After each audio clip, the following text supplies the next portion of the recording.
What are you wearing? A Canadian tuxedo. Canadian. I'm a hockey player. Let's go Blues. Let's go Blues. Let's go Blues. To all you Blues fans, we're bleeding blue with you. Let's go Blues. Let's go Blues. Let's go Blues.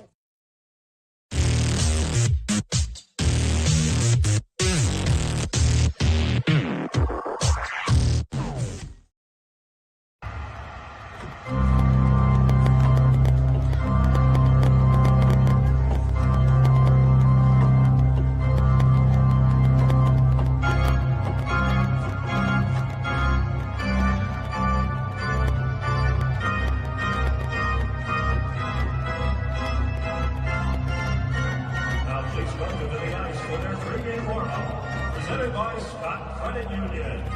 Yours.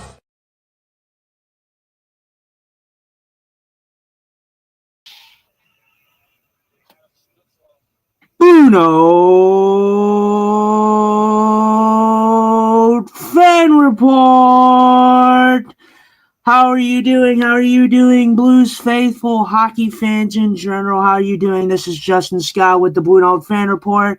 As you see, you didn't get the classic Guy Benson Hawaii Blues fan intro. That is because he is not here this evening. He may join me a little bit later. But today we're going to be doing something cool. The NHL Playoffs have started today, and we are going to game day live react to the Dallas-Minnesota series tonight. And I think it's going to be a good one. I think it's the series to watch in the West. I have been watching the Ottawa and Carolina series. This is going to be an exciting series as well. Carolina is showing everyone why they're going to be a tough out for any team. In Ottawa, they're not going to steamroll them like people think that they might. So I'm excited to get into this. This is going to be a little different, a little unique.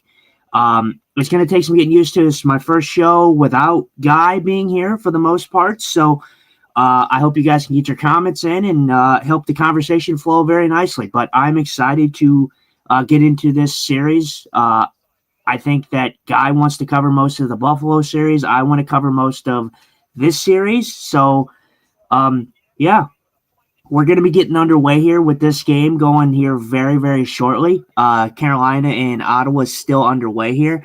Carolina is up 2-0 over the Senators with about 2:35 left to go in the period, in the third period. So we've been kind of getting some undisciplined play here by the Ottawa Senators alone here just because they've been frustrated with how Carolina is shutting them down. We had a close call.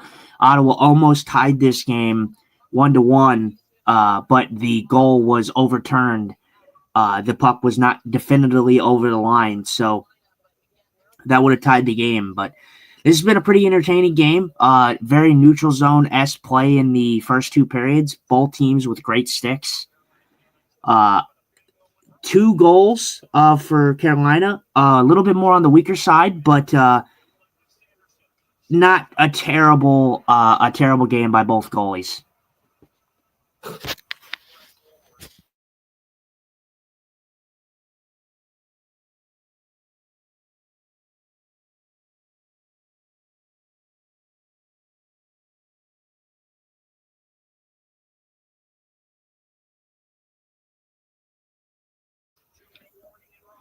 We have the 2-minute warning in Raleigh here. They got Ottawa's on the power play.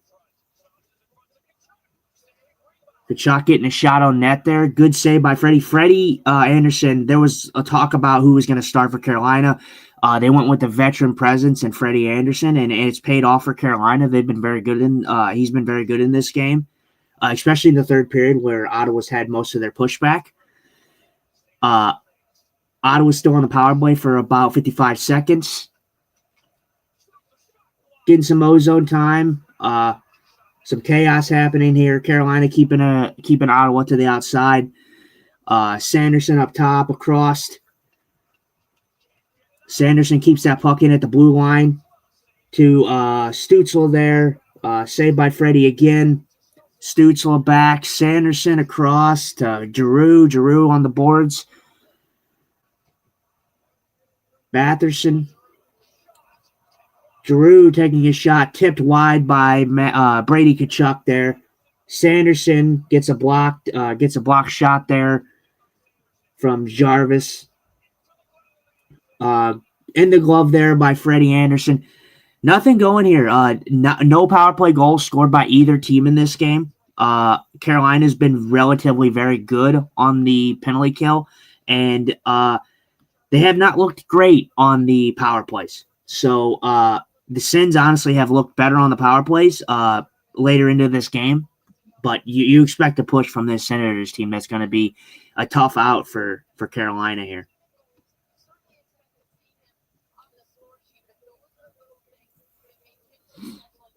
We have about 44 seconds left to go in this game. It seems as if Carolina's locked this game up pretty much. Shots are currently 29-22 in favor of the Carolina Hurricanes. We have a timeout.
Getting into some of this game here, we got 15 seconds ticking down here. Carolina is going to secure the game one victory here against the Senators, so they pick up the first win of this 2026 Stanley Cup playoffs.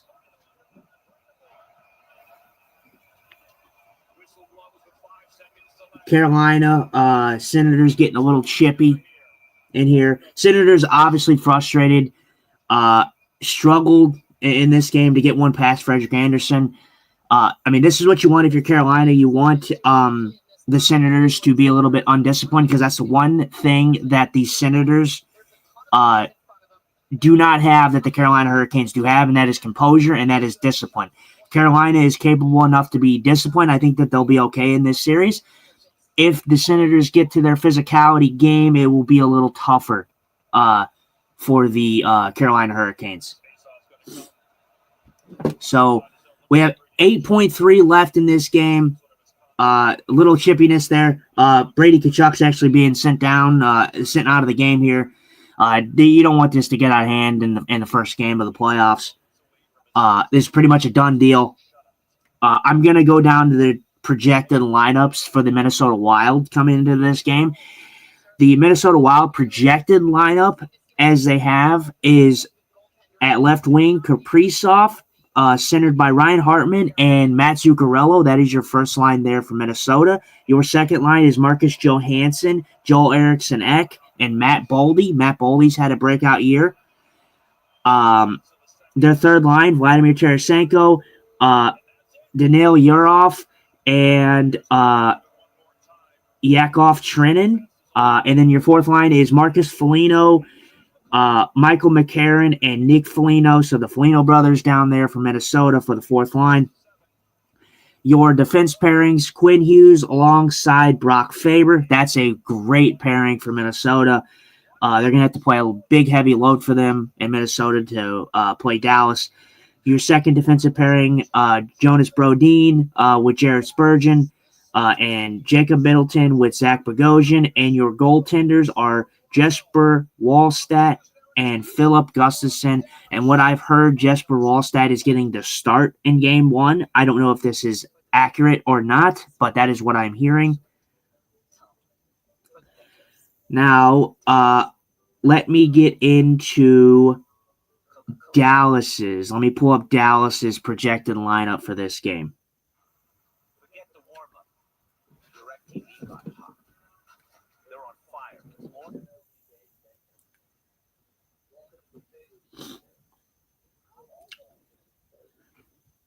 I think what you're looking at for your projected lineups will be something along the lines of Sam Steele, Wyatt Johnston, and Mikko Rantanen.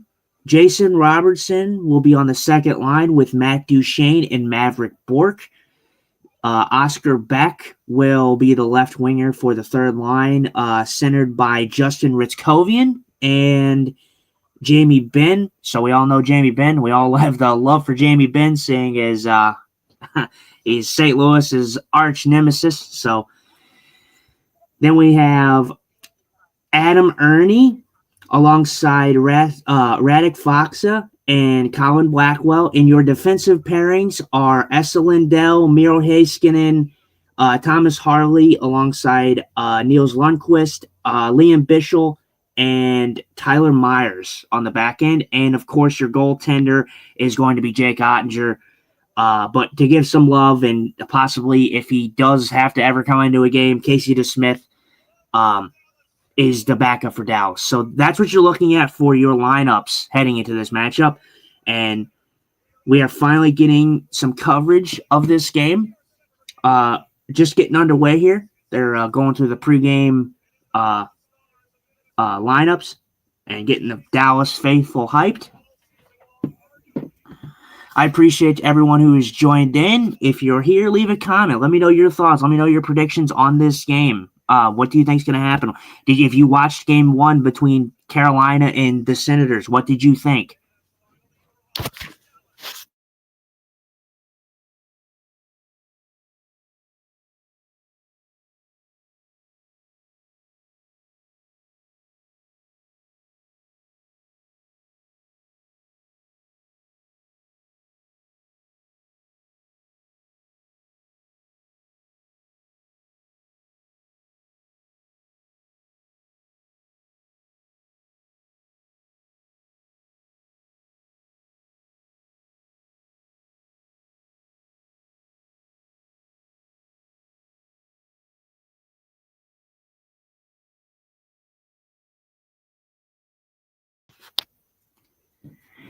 We are getting the national anthem rendition here, trying to be a little quiet.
There we go. We are getting underway with the second game of the 2026 Stanley Cup playoffs. This is going to be a hyped crowd.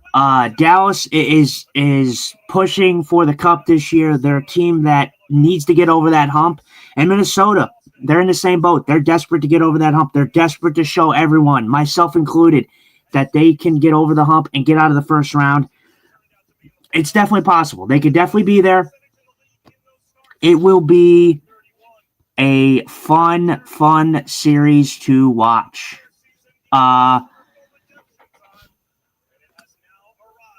Hey, both teams, any preferences for you? I know a lot of people are on the Minnesota bandwagon. Now, I understand it. I love Quinn Hughes. I think he's a great defenseman. I think he's fantastic, and I think Brock Faber is going to be something special for years to come. For me, though, I kind of want Dallas. I want Dallas because I think that they deserve to get a cup. I do. I think that this team's been pushing for it. Same with Carolina. I would love to see a Carolina-Dallas final. I think that these two teams have pushed for it, and I think that they deserve one. So my heart says it would be cool to see Minnesota, but my head says Dallas, and I have Dallas winning this series.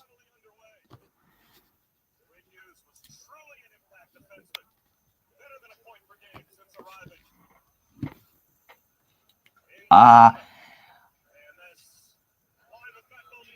you doing, Mohammed? For anyone who is new to me or just the show in general, I am Justin Scott. I'm going to try to get to comments the best I can. My vision is a little bit more difficult, so if you see me that I have to get closer, it is strictly because I have to look to see comments, and I apologize. And I apologize that they might be a little out there and a little slower on it. Juice World, how you doing, pal? Welcome to the BlueNote Fan Report. I appreciate you showing up. I'm excited for this series. This game is underway here in Dallas. Dallas has possession of the puck right now. Rantanen back in his own zone, throwing this puck up to the neutral zone. Dallas gets it in deep. Oh, good steal there by Dallas behind the net there. Duchesne with a great steal.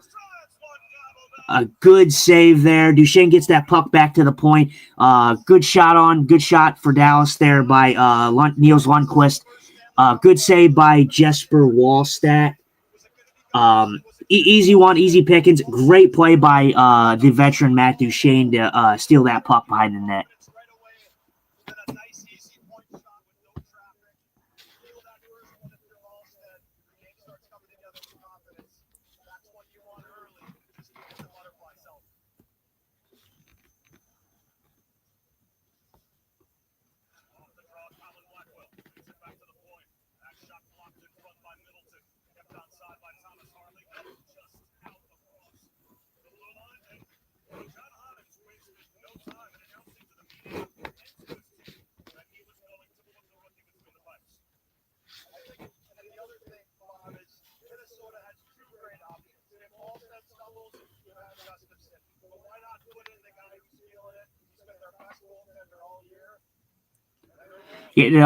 Face off in the neutral zone here.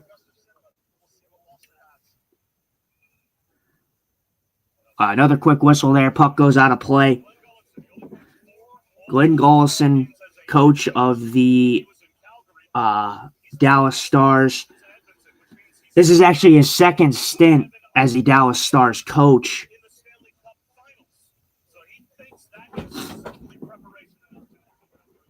Oh, yeah. That's going to be a good series there. I think. Can you put this in the fridge, actually?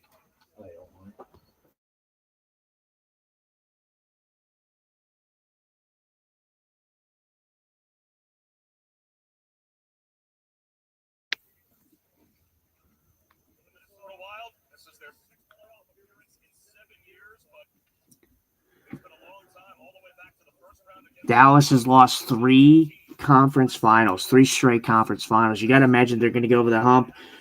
Minnesota, on the other hand, 12th playoff appearance since 2013, and they just have not got the playoff success that you would hope for if you're a Minnesota Wild fan.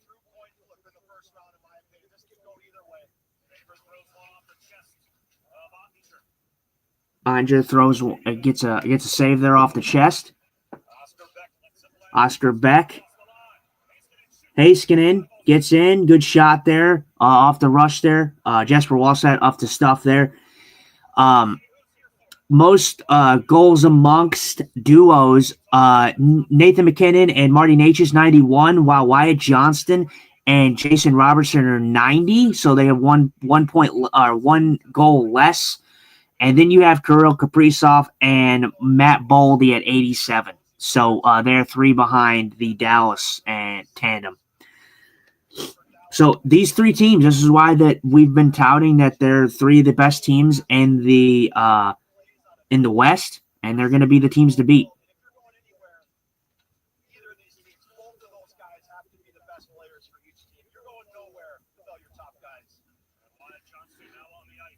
Wyatt Johnston finally on the ice here for Dallas. Puck gets cleared there. A good hustle there by Boldy to beat out an icing. Steele throws the puck across, gets it out there to the neutral zone. Rantanen gets it over to Johnston. Johnston gets it in deep to Steele.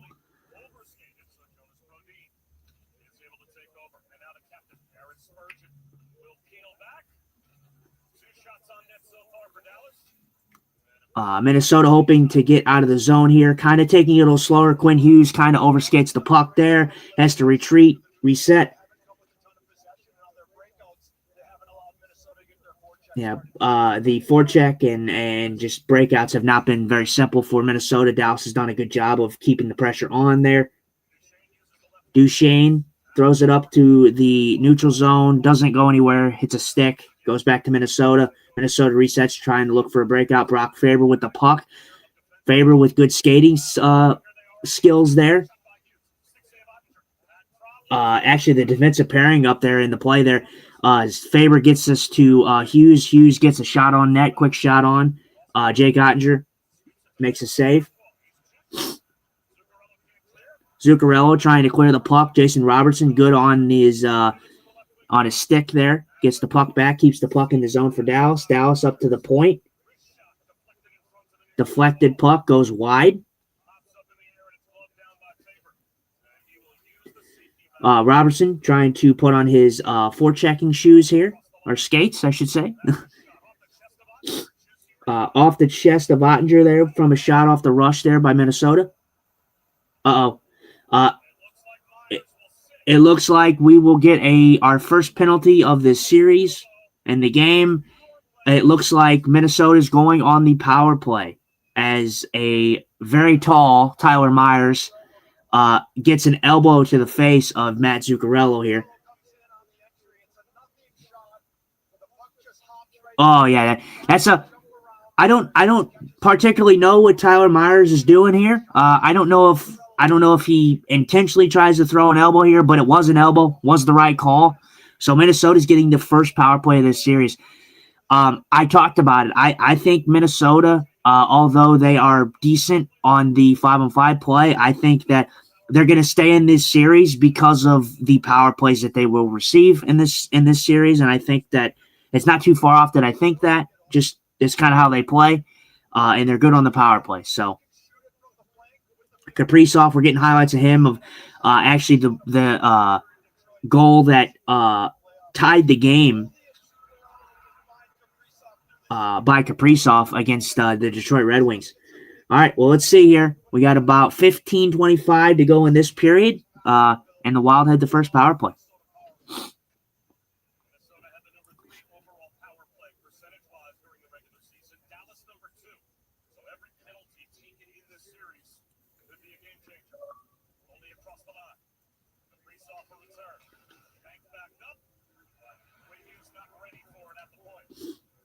Quinn Hughes just not ready for that puck. Quinn Hughes resetting for the Wild, getting into the zone here. Zuccarello gets the puck, crosses the blue line. Good stick there by Dallas. Clears the puck again. Minute 20 left. There we go. Oh, Steele was trying to Dallas is really aggressive right now, trying to not give Minnesota anything to work with here in the beginning. Hughes passes it back to Boldy. Boldy carries his puck in, gets it in there, gets it to Kaprizov eventually, setting up, and there you go. Minnesota Wild take the first lead of the game, and the Minnesota Wild score on the power play. Joel Eriksson-Ek puts this in. Puck is in the slot, and a good shot by Joel Eriksson-Ek here. Zuccarello gets this puck down the boards, and just a great tic-tac-toe pass. Eriksson-Ek kind of just in no man's land, just in the middle. No one covering him, no one paying attention to him. Boldy with a great pass. So Zuccarello and Boldy get the assist for Joel Eriksson-Ek's goal in the slot there. So 1-0 for the Minnesota Wild.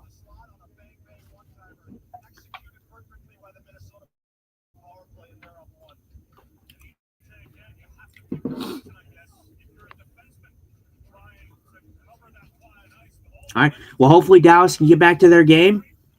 They have done a pretty good job of not giving the Minnesota Wild anything, and then they got the power play, and it bit them in the ass a little bit. Minnesota getting the puck out there, dumping it in deep, trying to do their puck and chase. Liam Bichel gets the puck in the neutral zone, tosses it up. All they can do is throw it in deep. Minnesota takes the puck back. They're looking for their breakout now.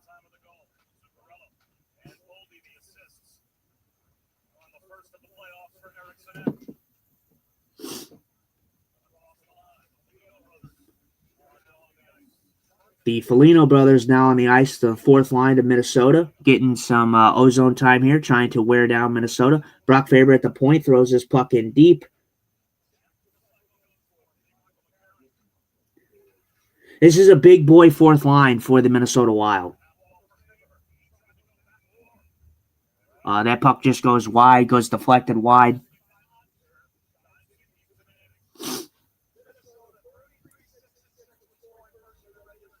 33, 6, and 6 are the Minnesota Wild scoring first.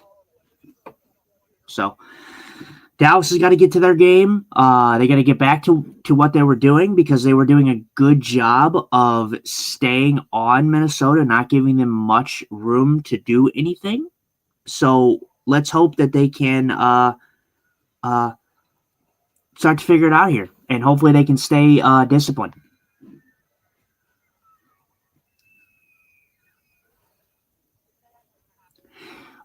If you are, before we have a break here in the action, so why we got a break here, if you are in the Warden, Illinois area, please go out and check out Vitali's Hideaway, our unofficial sponsor of this show. They do some good work.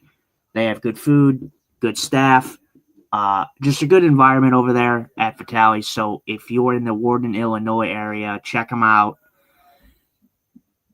Vitali's Hideaway. Myself and Guy we had 2 good shows there. We hope to go back for another preseason preview and prediction show. So that should be very fun.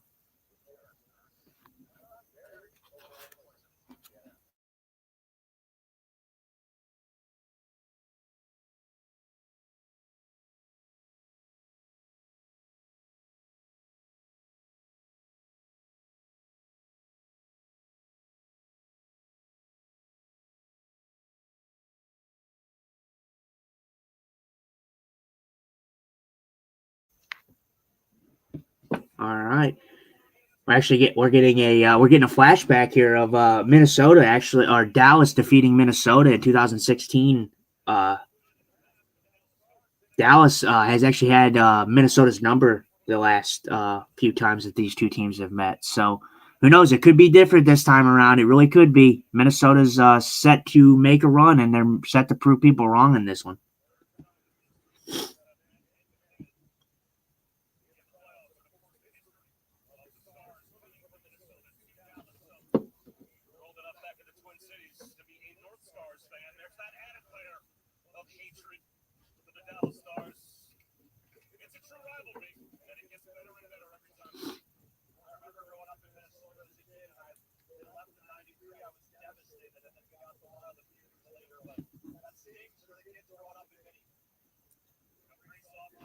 Kaprizov flying into the Dallas zone here, trying to go through 4 Dallas players. Not going to do him any good. He's a good player, but that's not going to do him any well.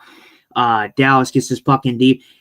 Dallas, since the beginning portions of this game, has not really got in the zone and had any effective play in the O zone here. Minnesota's done a good job of going back and just taking those retrieved pucks that Dallas is trying to get and getting some good breakouts, some fast breakouts.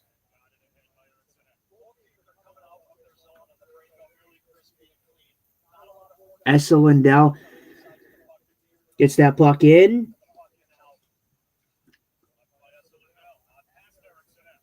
Eriksson Ek gets the puck across, trying to throw that puck across. Eriksson Ek down low again, throws it up top. Eriksson Ek retrieves that puck after it's get blocked. Bogosian trying to throw that puck. It gets deflected into the corner there.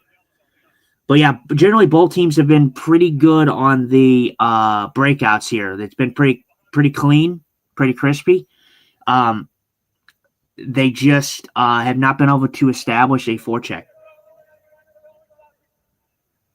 And here we go. Now Dallas is going to get a chance on the power play, and Minnesota is going to the box for slashing. And it's going to be Johansson, Marcus Johansson, going to the box for slashing on Esa Lindell there.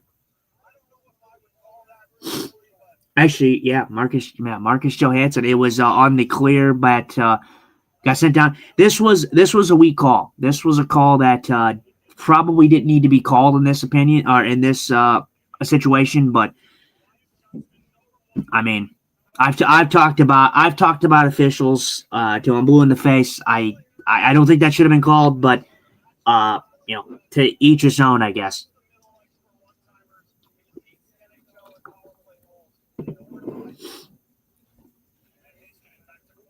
Heiskanen gets that puck at the point. Robertson gets it right back up to Heiskanen. Heiskanen over to Robertson. Robertson working on the outside here. Puck gets cleared out by Minnesota there. Good play, good strong play there.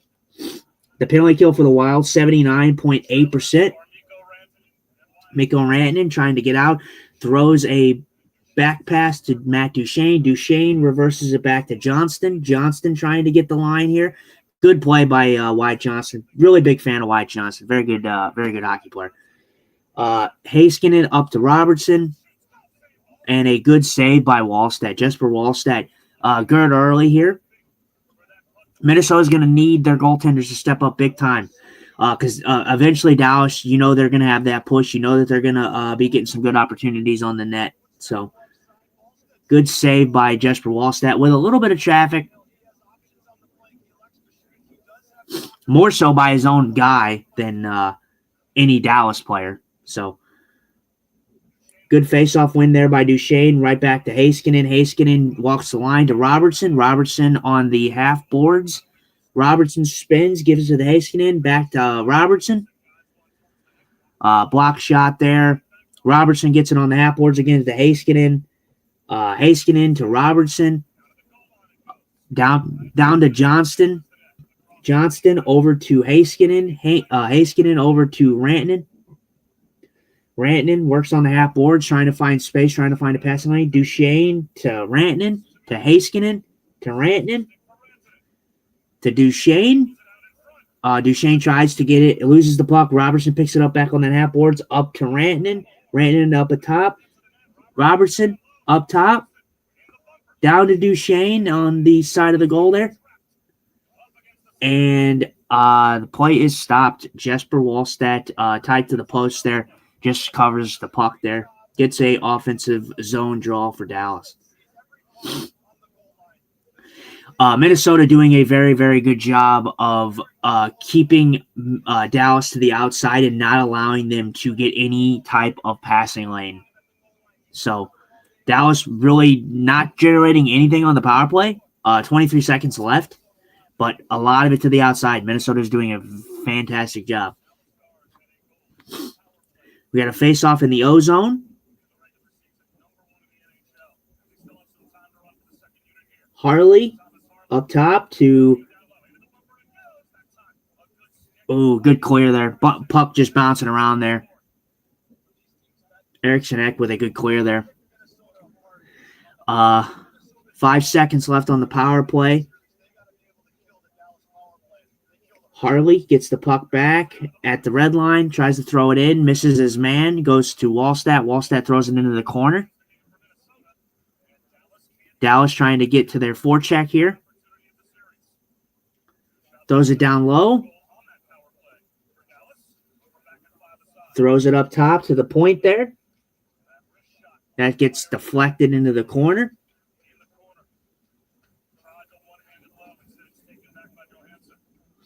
Johansson gets that puck, forces it enough out to where Minnesota can get a change.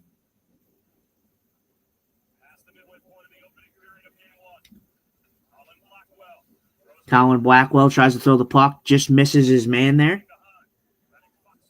Puck still going down low. Minnesota trying to get this puck out of the zone. Bischel throws it back in deep. Fourth line, getting some minutes here, getting some work. Throwing this puck down, it is going to be an icing for the Minnesota Wild, so it's going to come back in the Minnesota zone.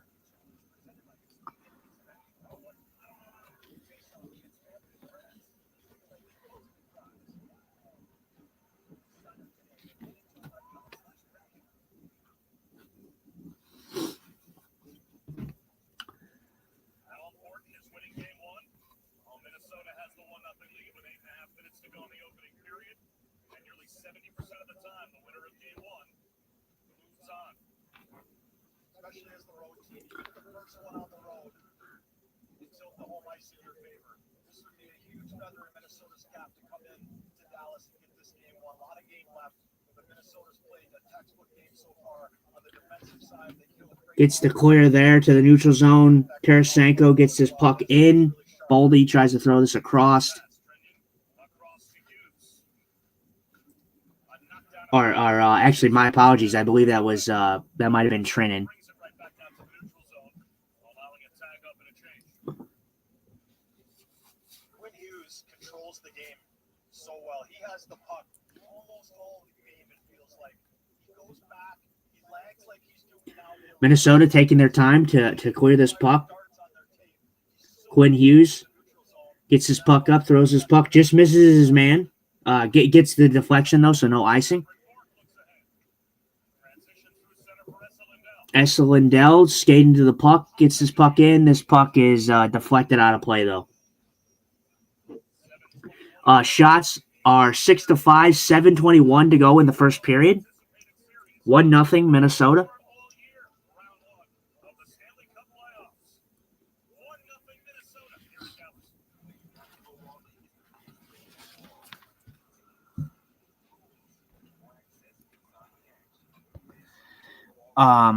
I am unable to bring up the likes for this, but to whoever has liked the show, I appreciate it. Thank you.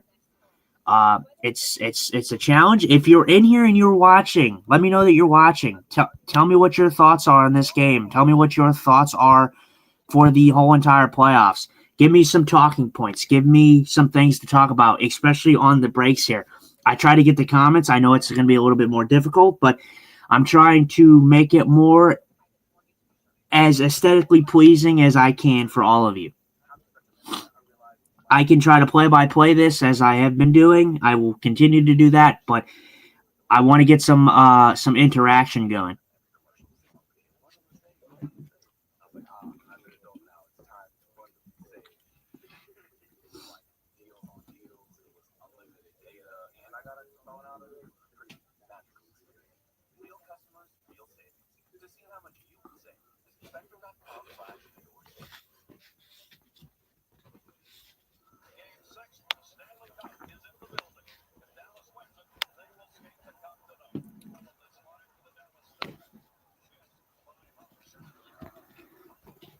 How you doing? How you doing, Jack? How you doing, pal?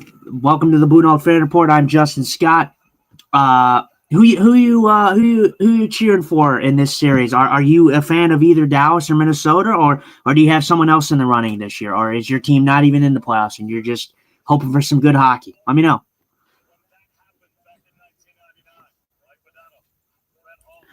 Man, what days for the Dallas Stars though? 2010 or to the year 2010, Mike Modano, man.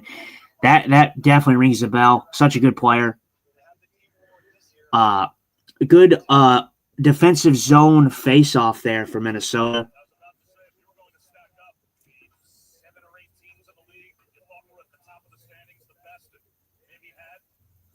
Esa Lindell circling back, trying to find a passing lane to get out of the zone.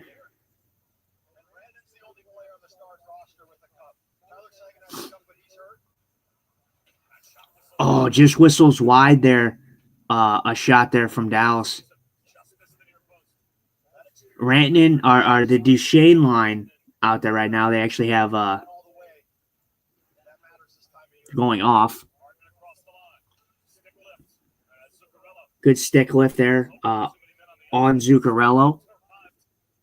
Jamie Benn getting in here, getting older, gonna definitely be on the out here pretty soon, but Minnesota clearing this puck. This does not get far enough for icing though. So Oscar Beck in the zone here to Jamie Benn. Jamie Benn tries to circle, loses his footing here, but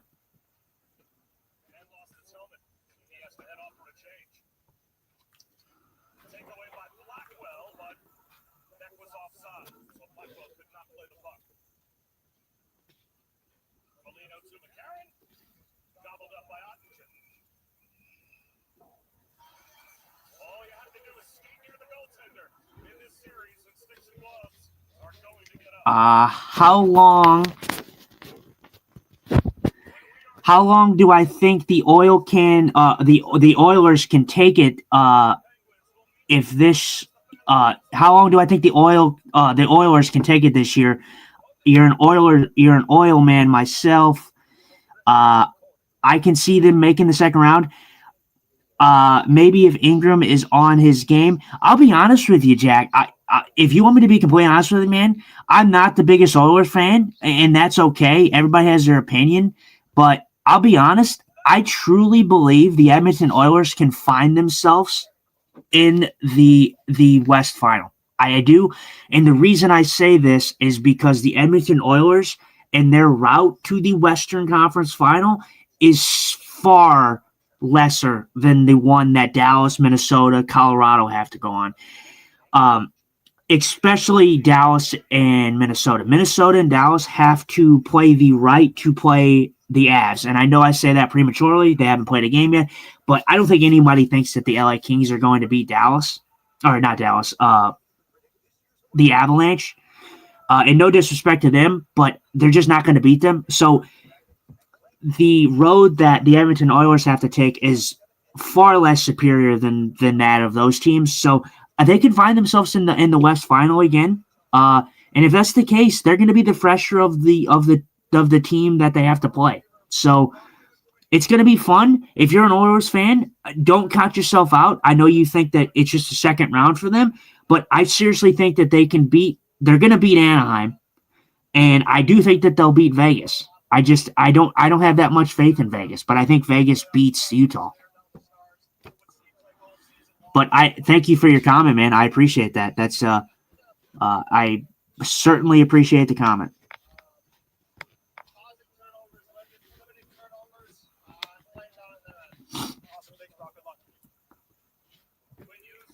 As usual, goaltending and defense will be the deciding factor for them. Yes, it will be, and I agree with you, Jack. I agree 100%. The defense and goaltending will be the factor for the Edmonton Oilers.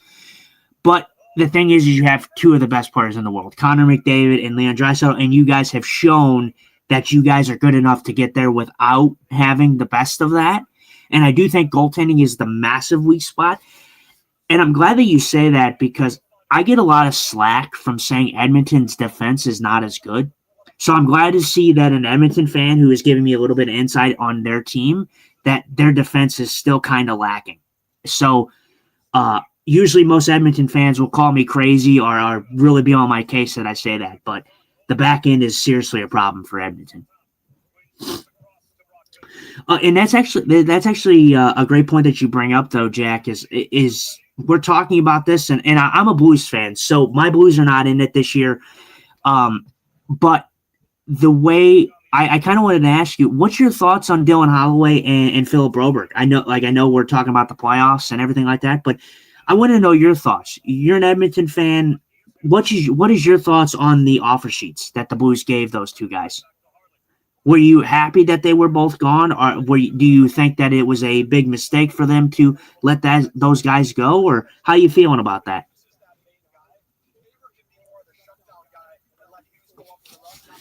Shots are 7-4 currently. Minnesota has the edge in shots right now, 7-6. About 4:35 left to go in this period. Been quite a bit of neutral zone. Both teams pretty good on the breakouts. just really trying to get something going. This series is going to be very good. Steele gets his puck in, gets it across. Jesper Wallstedt with a good save again.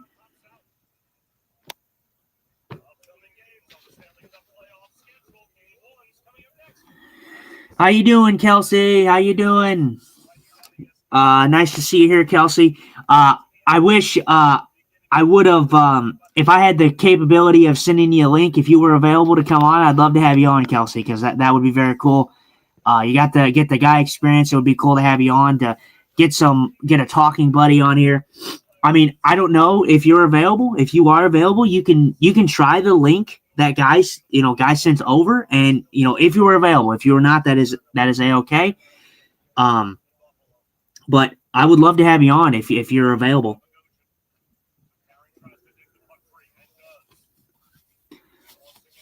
Get a clear there by Minnesota.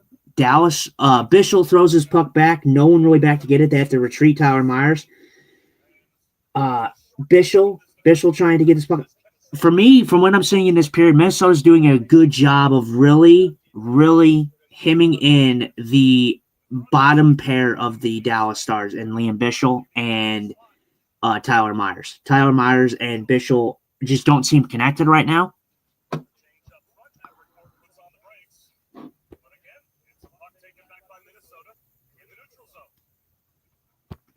Yeah, that's okay. That's okay, Kelsey. That's okay. I don't know if Guy has reached out to you. We're trying to do some grading factors here and trying to grade the St. Louis Blues players. So we definitely want to bring you on, maybe for the forwards that we're going to do, and we want to see your knowledge on how you would grade the St. Louis Blues forwards.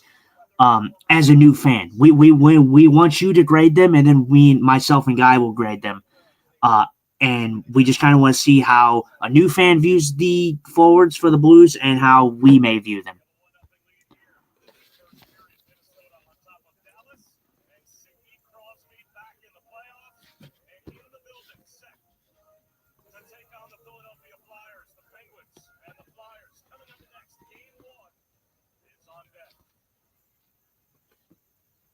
Series going to be any good? The Battle of Pennsylvania, both lands hate each other. Yeah, no, that's Guy. That's Guy, Kelsey. Don't worry. Yeah, don't worry, Guy. Don't worry. Yeah, no, Guy can't join me right now. He's at his meeting. Hopefully he can join me for the post game. I'd love to have him on. I know he's not going to get a clear understanding of this game, but I still want to have him on if he can be here for it.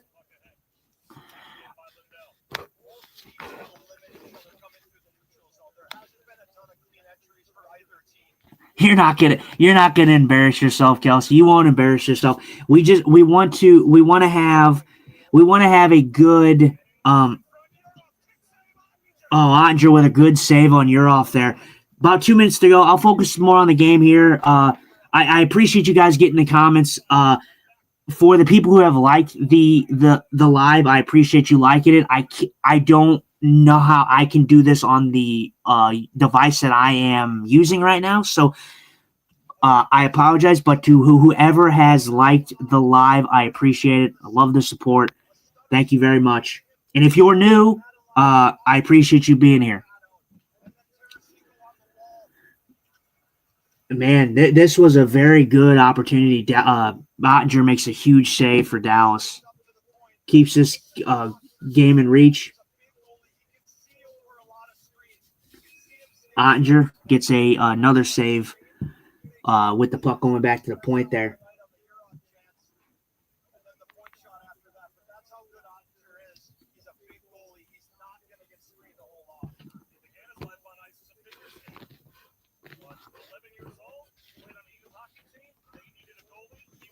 Okay, that's fine, guy. That's fine. If you can't, then that is a-okay. That is a-okay as well.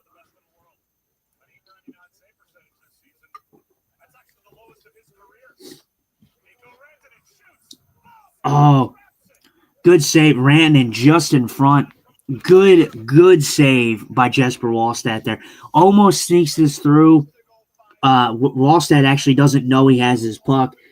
Rantanen tries to go 5-hole. He actually almost sneaks it through, and Wallstedt he thought that this puck went through him already with the way he reacted, but good save by him.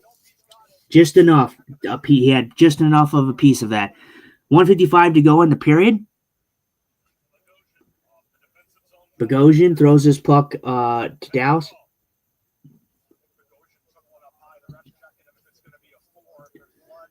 We're getting a whistle here. Dallas appears to be going.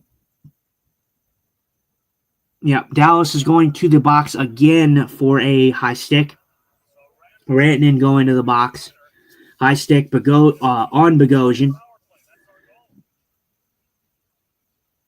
It looks to have only been a minor.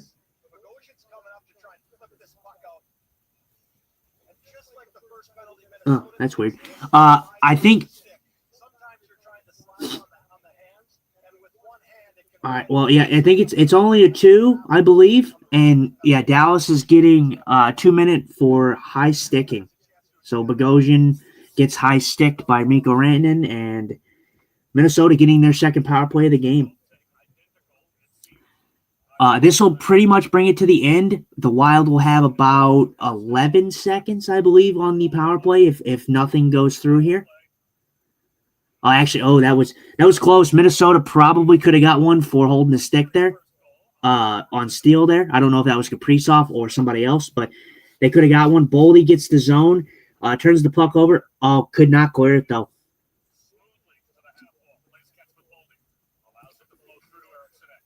Boldy, Hughes on the half boards, kind of down. Boldy up top. Boldy twisting and turning.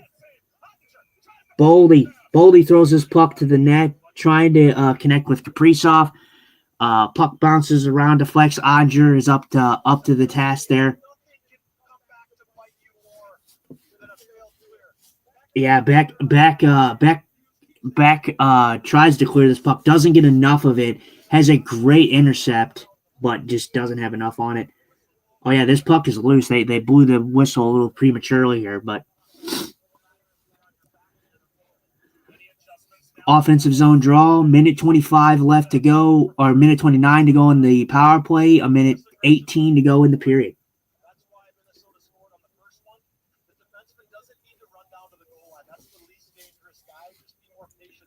Kaprizov has it on that board. Oh, just gets past the stick there at the point on Zuccarello. Zuccarello has to retreat, go back.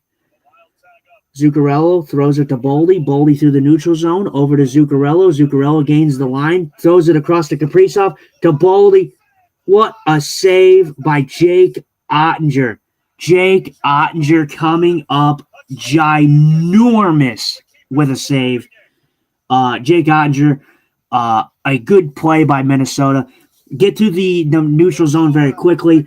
Zuccarello throws his puck across to Kaprizov. Kaprizov lays this right on the stick to Matt Boldy, and Matt Boldy gets robbed by playoff Jake Ottinger. He doesn't put this puck, I don't think, necessarily where he wants to put it. It wasn't as athletic as a save as he needed to make, because Boldy kind of puts this back into his chest, but still Ottinger up to standard here for the Dallas Stars in this period. Man, drop the puck. We've had quite a bit of we have had two things in the first two games where they have not been able to drop the puck consistently. Matt Boldy drops his puck. It goes out of the zone. Quinn Hughes has to go back and get this puck. Quinn Hughes throws it over to Zuccarello. Minnesota's in the Dallas end. Quinn Hughes makes a good play to get this puck back on the half boards. Quinn Hughes again has it from Zuccarello. Zuccarello up top. Back to Hughes. Over to Matt Boldy. Over to Zook. Hoping for Kaprizov there on the bottom. Hughes tries to center that puck. It gets blocked. Osterbeck with a good clear there. This might run out the time here. Minnesota might have one opportunity. I don't think that they're not really going with too much speed. Hughes gets this puck over to Kaprizov, tries to throw it across, and that is your first period. The first period ends 1-0 Minnesota Wild over the Dallas Stars in the first period. A good period nonetheless. Both teams did a good job at certain points in that period of doing specific things. Dallas wants to get back to how they were in the beginning of this game. They were doing well, getting some ozone time. They did get back to it a little bit, but Minnesota did a very good job of trying to keep them to the outside, and it worked. So let me get to pull up the stats for these two teams and this matchup. Try to go over some things in this period. I thought Jake Oettinger was excellent at the end of that.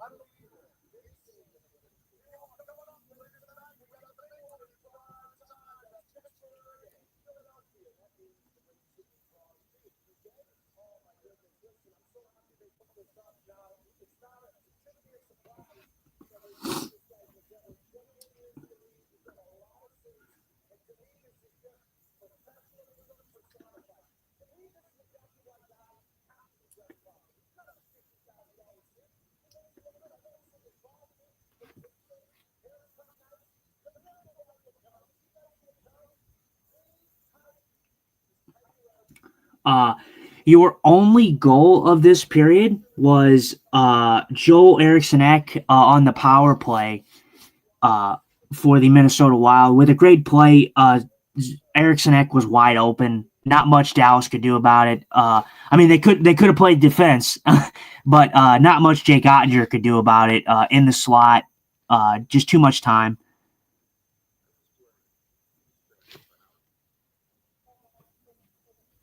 Did I just have a Dallas hat lying around? No, Kelsey, I do have a Dallas hat. I don't believe I have a Minnesota hat. I'm collecting hats from every fan base. I'm trying to get as close as I can. I have a lot of hats. Like right here, Kelsey, I do have this one. This is just an example. Columbus. I have teams from every fan base. I have love for hockey, and I love my St. Louis Blues. I have a bunch of St. Louis Blues hats, and that's my team. But I try to support every hockey team, so I have hats from every fan base, at least for most of them. I still am missing a few. So, no, I wore Dallas because I think Dallas is going to win this series, but I don't know who's going to win this game, but I just picked what I had. So.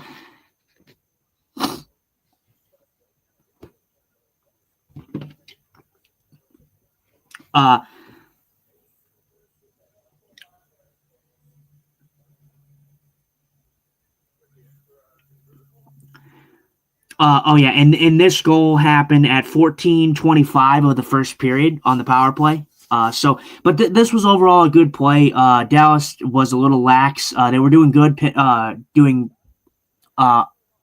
were doing good on the penalty kill, but they left Joel Eriksson Wide open, which costed them in the end. I actually, now that we usually have a banter between myself and Guy, and we don't have that for this show.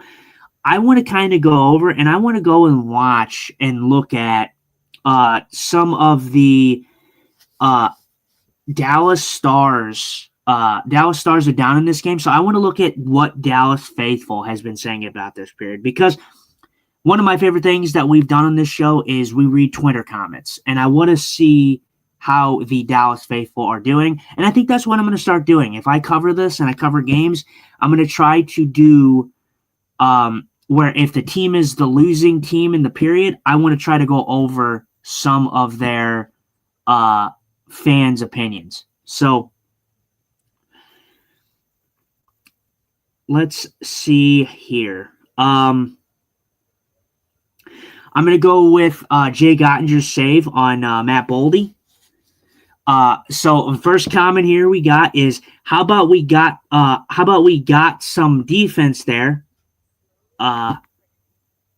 So he's not very happy with the Dallas defense.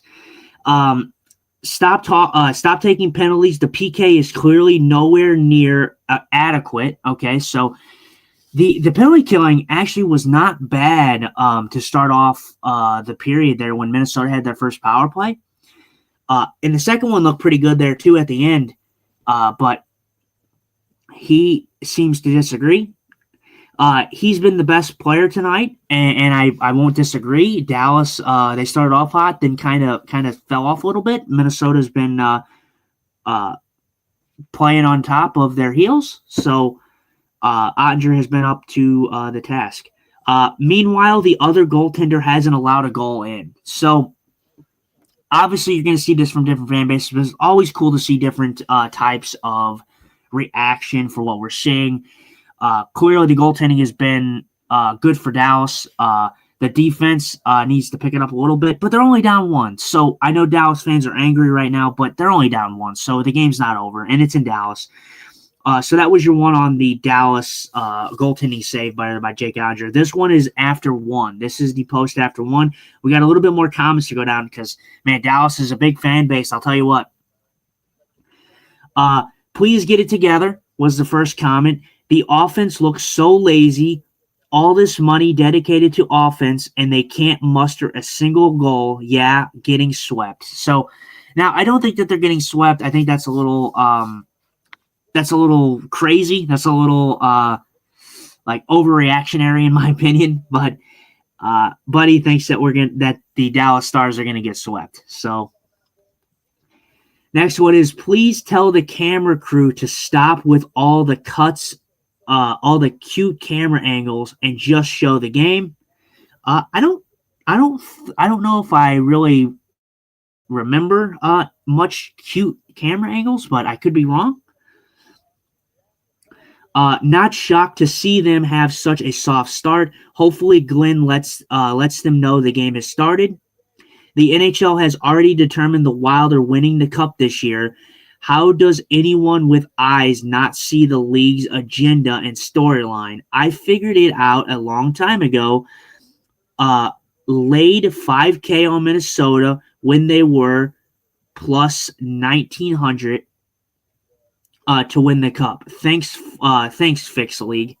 All right, well, we know who to come to if the Minnesota Wild win the Stanley Cup this year. We'll have to come back to this guy, this gentleman who is on this scripted storyline stuff. And I do think, I've talked about this on the show, I've been very vocal about how I think the draft is rigged, and I do think that. I know how my co-host Guy feels about that, but I do think it is. I think there's a little something fishy with it.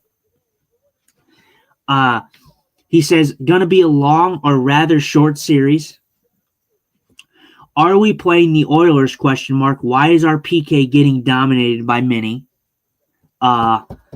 Again, I don't understand what we're seeing because I don't think the Dallas power play or the Dallas penalty kill was that bad. They gave up a prime key chance that led to a goal, and they need to be better on that one. But rather than that, I mean, they were good for the most part, and leading up to that. So, stop the penalties. Otter can't stop them all because he will get burned, and then he makes heroic stops. Okay, yeah, you got to step up. You got to play for your goaltender. You got to give your goaltender some support. Can we stop taking penalties and actually get the puck in the net? So good. People are really on this penalty killing stuff, and I understand it, but it's going to happen. And this is why I said Minnesota was going to be very close in this game. And just series in general, just because of the power plays that we see in this, and Minnesota's good on the power play. Good penalty kill to end the first, but we gotta get more shots on goal. I do agree there. Dallas, you want to see a little bit more shot variety there for the Dallas Stars. You need to get some.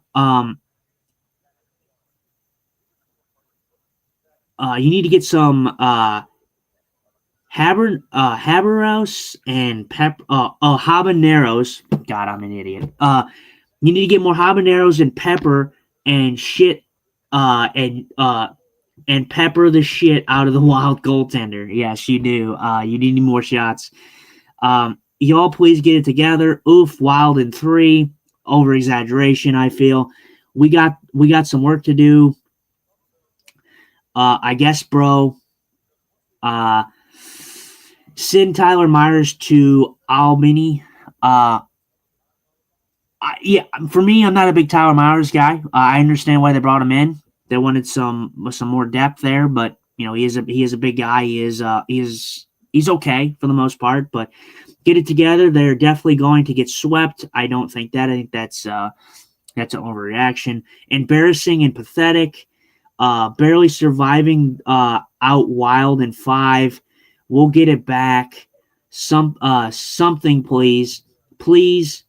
Frowny face. This is who's shutting them out for F's sakes. Jesper Wallstedt, and we have a picture of Jesper Wallstedt's stats. Which he's going to be a good goaltender. He is going to be a good goaltender. I don't know why people are harping on it. Dallas didn't overly test Jesper Wallstedt in that period, so just wait until he gets tested. Will he be able to handle the pressure of the Dallas Stars when they do get some chances?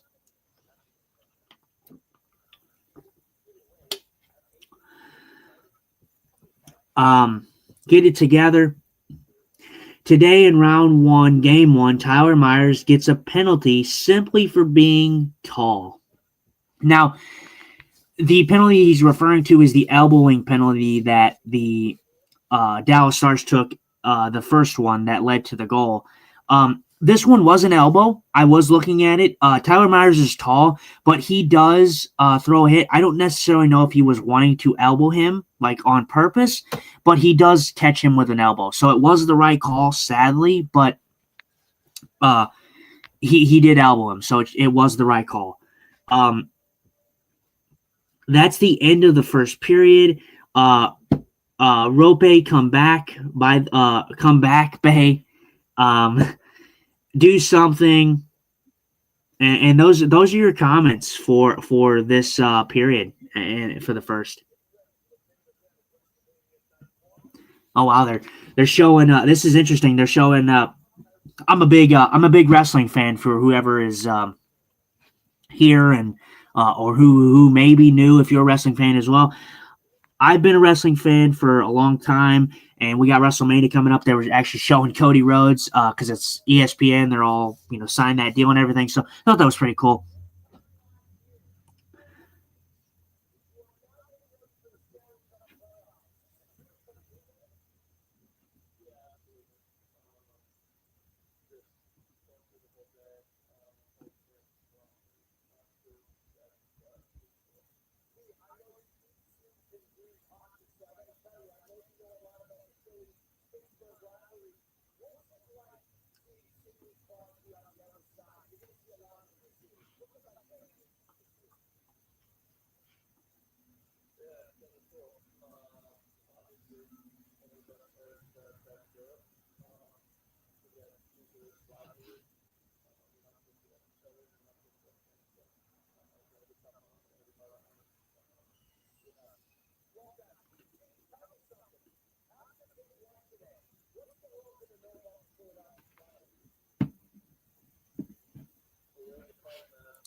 Trevor Zegras getting interviewed here before the game between the Philadelphia Flyers and Pittsburgh Penguins.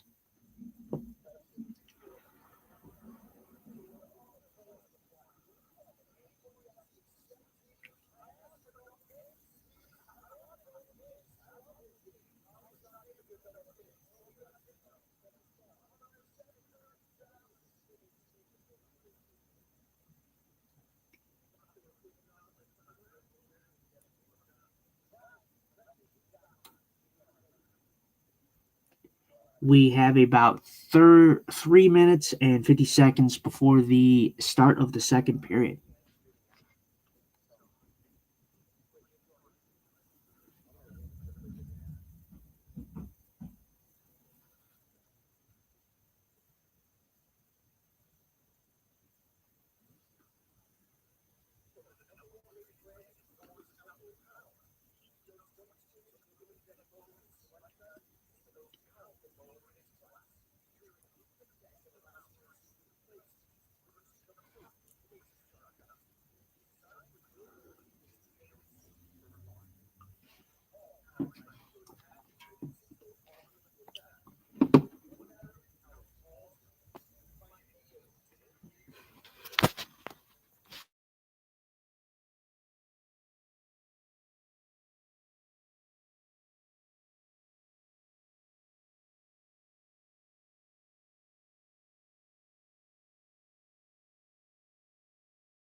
This is going to be very, very huge for the Minnesota Wild if they can steal a game in Dallas, especially game one for Dallas, being in Dallas. And I think the Minnesota Wild will get themselves some massive confidence if they can walk out of this game with a win. But there's plenty of hockey left, so we're going to have to see. But we still got 40 minutes to go, and Dallas is not going to go away without a fight, especially on home ice.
We actually learned from the Blues front of things that we actually got news that the St. Louis Blues are not renewing the contracts for assistant coach Claude Julien and Mike Weber. So this is interesting for the Blues. It's not surprising, but kind of is because I think the Blues are going in the right direction. But it might free up the St. Louis Blues to bring some other individuals in that may help this team round out a little better. So that's your news on the St. Louis Blues front. They're showing the replay of the Minnesota Wild goal. This was a good goal, tic-tac-toe. Zuccarello to Boldy to Eriksson Ek in the slot, and he makes no mistake about it and puts it home.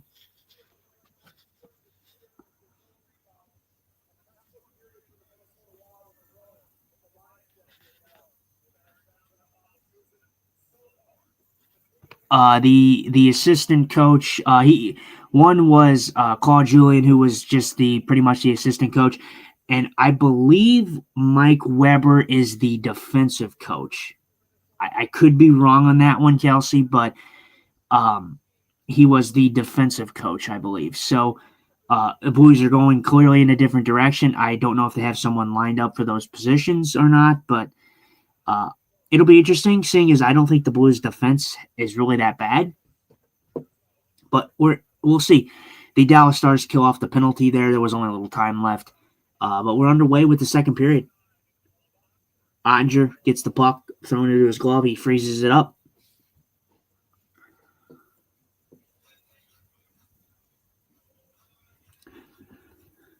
Shot attempts 14-12 in favor of Minnesota. The special teams are 0 for 1 for Dallas and 1 for 1 for the Minnesota Wild, or technically 1 for 2. I don't know why they had only 1 for 1, but it's 1 for 2. They have 2 power plays to the Dallas Stars. There's 1.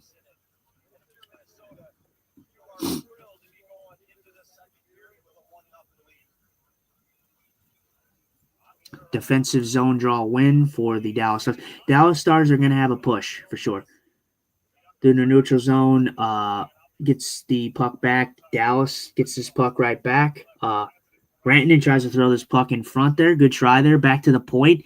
Walking the line is, I believe it's, Niels Lundqvist walking the line there. Good job by him. Mikko Rantanen trying to get his forecheck game going on. A while through the neutral zone. Kaprizov. Oh, and there it is. Kaprizov. Kirill the Thrill Kaprizov puts this puck in, and it doesn't look like much. I don't know how weak of a goal this is for Odger. It didn't look like there was much to it. Good play there by a good shot there by. Oh man, what a shot! Faber starts to break out. Hartman gets this puck over to Kaprizov.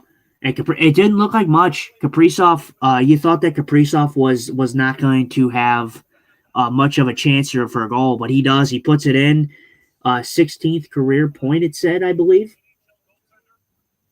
All right, I actually, there was top on the bottom. I don't exactly know, but Minnesota Wild pick up the second goal. So it is 2-0 for the Minnesota Wild in this one.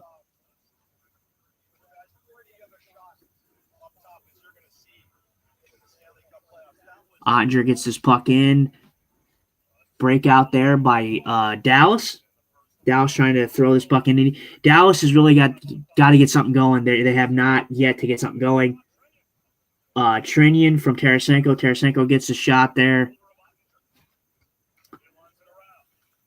Tarasenko tries to throw this puck in front. Trinian on. Good save there by Ottinger. Minnesota gets the puck back, trying to throw it back. Robertson throws his puck in, gets picked up by Minnesota.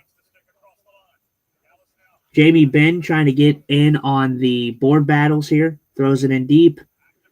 Bischel with a good reverse hit there on Zach Bogosian. Zach Bogosian, tough customer as is. Trinian dumps his puck in. Middleton goes off for a line change. Nick Foligno in on the forecheck now. Jamie Benn gets the puck left there. Dallas throwing it in again, trying to get to their forecheck game.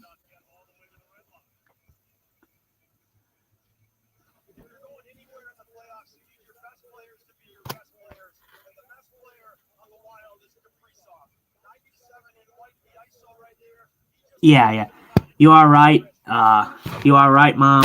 They are letting Montgomery kind of pick his own group over there, and that's okay. I like it. It's different. I think that it'll help the Blues in the long term, but I think the Blues are going in the right direction.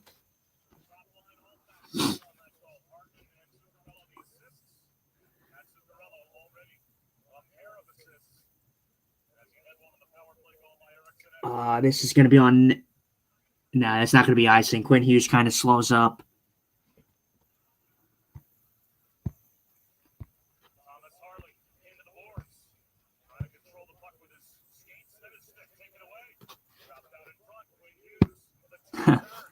How you doing, Redbeard? How you doing, pal? You have no idea the pain it causes me having to root between Dallas and Minnie. Yeah, I completely understand, and I know that you're all. I know you're all about the Detroit Red Wings. I know, but you have to root for somebody. I don't know who you're rooting for. Oh my goodness! And Dallas is down 3-0. Ryan Hartman scores for the Minnesota Wild. This is not looking pretty here for Dallas. Absolutely brutal. We all know how we love Ryan Hartman as a St. Louis Blues fan. You gotta hate Ryan Hartman. Sorry. The Minnesota Wild get on the board again. Ryan Hartman, man, he a great pass by Brock Faber with a pass shot to Ryan Hartman, and Ryan Hartman makes it 3-0. This is not looking good for Dallas, and this is not what you wanted if you were a Dallas fan. How dare I what? How dare I what, man? What do you mean? How dare I? I said as an Avs fan, I don't know who you would want to root for in this series, or who would you rather would play, or who would you rather want to play?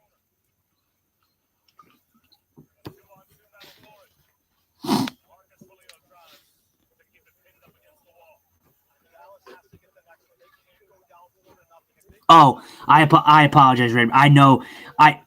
My apologies. Because we do have a couple Red Wings fans, so I apologize if I did actually say that. Yeah, no, I think you're an Avs fan. You said your wife's a Red Wings fan, right? So, oh, people heard.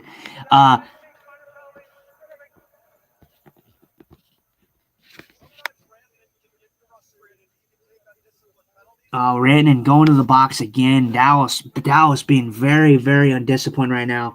Rantanen's not happy about it, but Rantanen going to the box, tripping. This is not good for Dallas. This is not the start you wanted for Dallas for the second period. You were down 1, now you're down 3. Minnesota's on the power play now.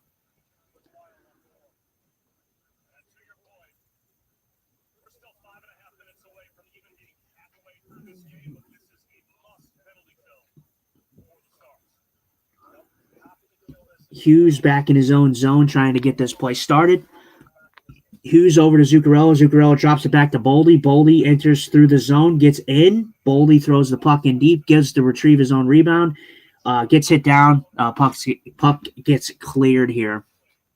Shots are currently 15-9 in favor of the Minnesota Wild. Minute 25 to go on the power play. Kaprizov trying to walk this puck in. Oh, what a keep in by Matt Zuccarello. Just goes to a Dallas player, gets cleared again.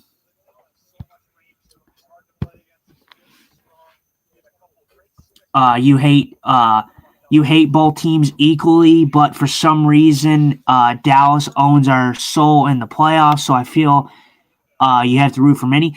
It's a good point. I just, for me, Redbeard, I think not Dallas. I think Minnesota, if they do manage to beat Dallas, they're going to really be coming off of a massive high going into playing Colorado.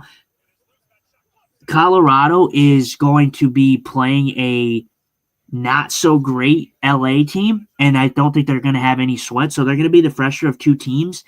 But in the end, whoever walks out of this series, you got to ask yourself, is the Colorado Avalanche going to be hungry for hungry enough to beat a battle-hardened team and one of these teams that come out of this series?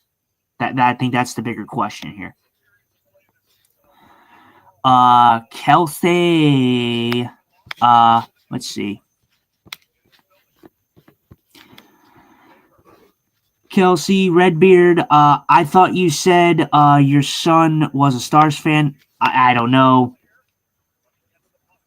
I have no idea. Redbeard, you can confirm that or deny that. I don't know.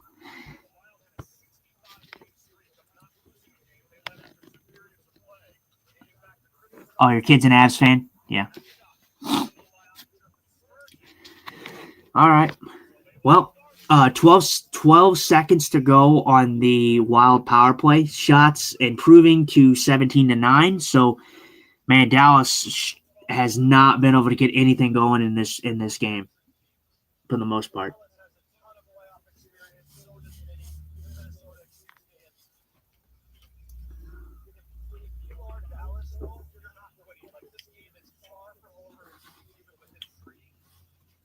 We've saw comebacks before. Dallas is not against comebacks. They have done it before.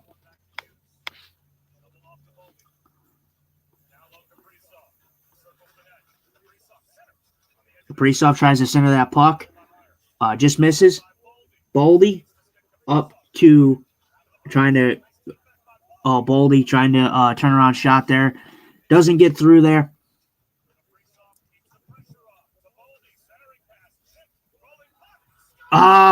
There it is. There it is. Minnesota takes a 4-0 lead on the Dallas Stars. Stunning. I mean, you expected this game to be a lot closer than it has been, and Minnesota is running away with this game. This puck was just bouncing around everywhere here. He just gets a piece of this on the back end here. Boldy makes it 4-0 for the Minnesota Wild. Yeah, this is not good for the Dallas Stars. Looking more and more out of reach here.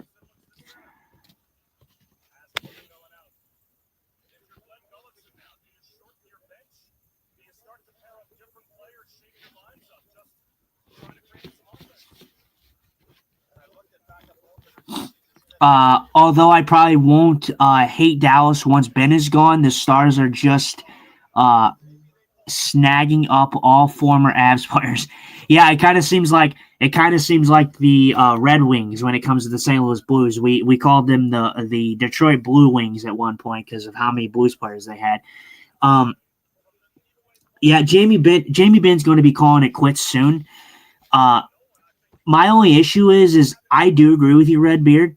I mean, you didn't say it, but it's kind of going that way. Dallas is in the win now territory, and their window is closing to me. So if they can't get it done this year, and maybe next year, I don't know how much faith I have in this group to get it done, because this is one of the best opportunities that they have to get it done. And if they can't do it, then I mean, how far is that window going to take them?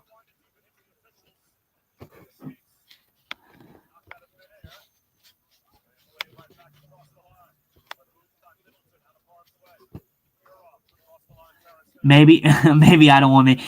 Redbeard, hey, I know it looks scary right now. This series is far from over. I expected this game to be a lot closer. I really, really did. It's not looking that way right now, but the series is far from over. But the thing for me is and I'm not taking anything away from Minnesota.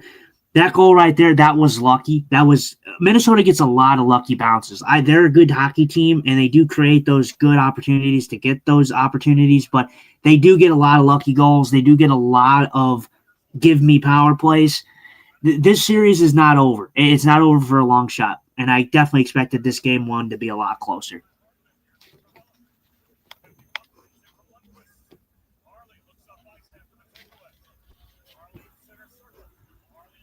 Harley trying to gain the zone here.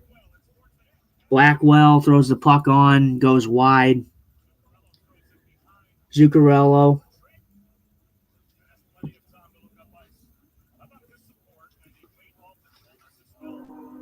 Let's see here. Minnesota gets it in deep, trying to keep that forecheck, keep that pressure up on Dallas.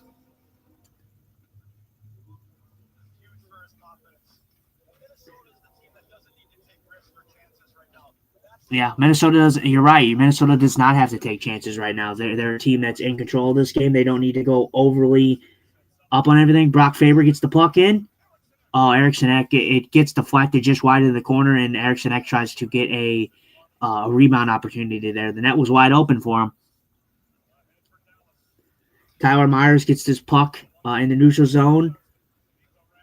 Rantanen gets the puck in deep. Rantanen in the corner there. Misses the puck race there. Ottinger gets the puck, gets the hold there.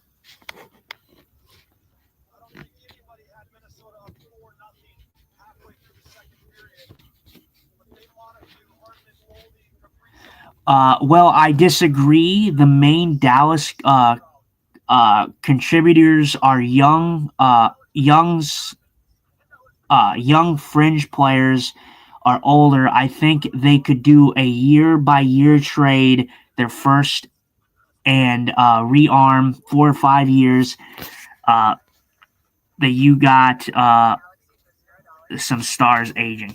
I do agree. They have a solid team. I don't think that they're going to be completely terrible, but for me, there's a certain point where your window closes. It's like Colorado. It's like the way I feel about Colorado. Colorado's still got years to go, but once these teams are in a win now kind of window. Colorado's in a win now kind of territory, and because once Nathan McKinnon and that is gone, Colorado has zero things in the pipeline. Like Carolina has nothing to look forward to in the future. Like their future is bleak when those type of guys retire. Where's Guy at? He out practicing in in a Kadri jersey. No, he's at he has a meeting that he's at, so he will not be on the show today. I am mostly trying to cover the Dallas Minnesota series. I had a little bit more interest than Guy did. I think he had interest in it, but he wants to mostly cover the Dallas, or not the Dallas, the Buffalo series.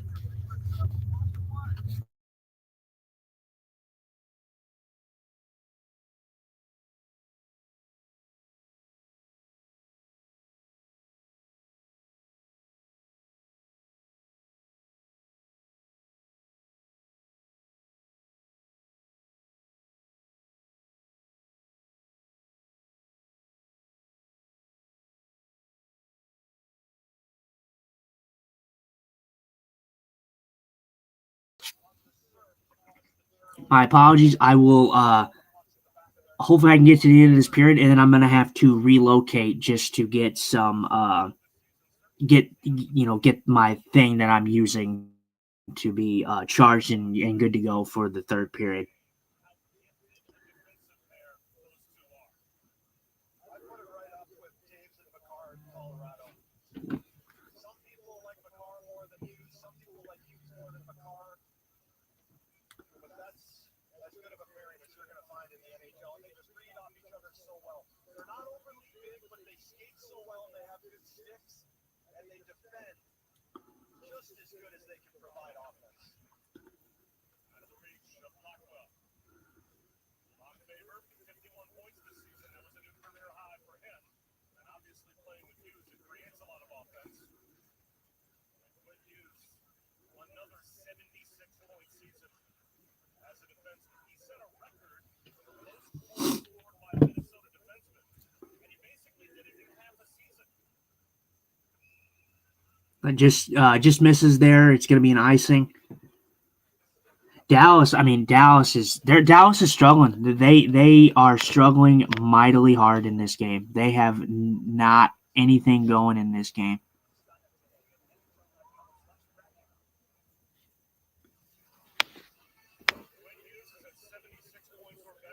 Can I read us? What are you talking about? Can you read us? What do you mean? Can I read you? I'm confused I'm confused on what you're talking about, John. Can I read you what? It's pretty ridiculous how good Quinn Hughes is. And I feel like this game's gone to another level since the Olympics, too.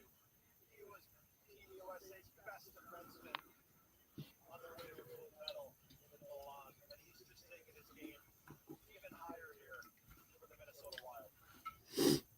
Looks like a puck may have been touched by a high stick, so that means, I guess, the icing call gets nullified. So the icing call is getting nullified here because the puck was touched.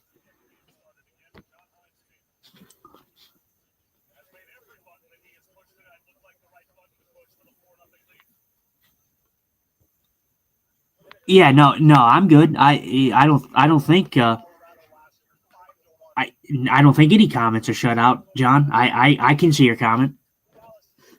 There you go. I can bring it up. Yeah, I don't think guys shut out any comments. I think I'm good to go. I think he's trusting me here to get through get to the show, get the live game reaction. I'm trying to do what I can. I mean, as for comments, I will not show comments if they're out of. At least I try not to.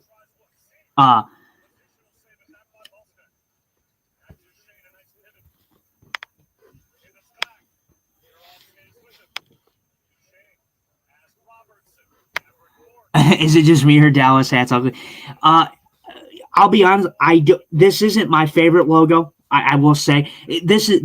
I will say this is a hat that I have gotten. I would love to get hats from every team, like I talked about, but it's sometimes you can't find them. You find like diamonds in the rough, like here or there. Like it's not like you find the best hats all the time. Like these are pretty generic. It's okay just because of what I'm doing. I'm trying to collect hats from every team, but there's definitely cooler ones out there for sure. I mean, if you guys watch like that hockey guy on YouTube and whatnot, when he does like his stuff, and he wears Dallas stuff. He has some pretty cool hats, with the Dallas and with the logo. It's pretty cool. This is just a generic hat, so yes, I don't mind you dissing my hat there, AC generator.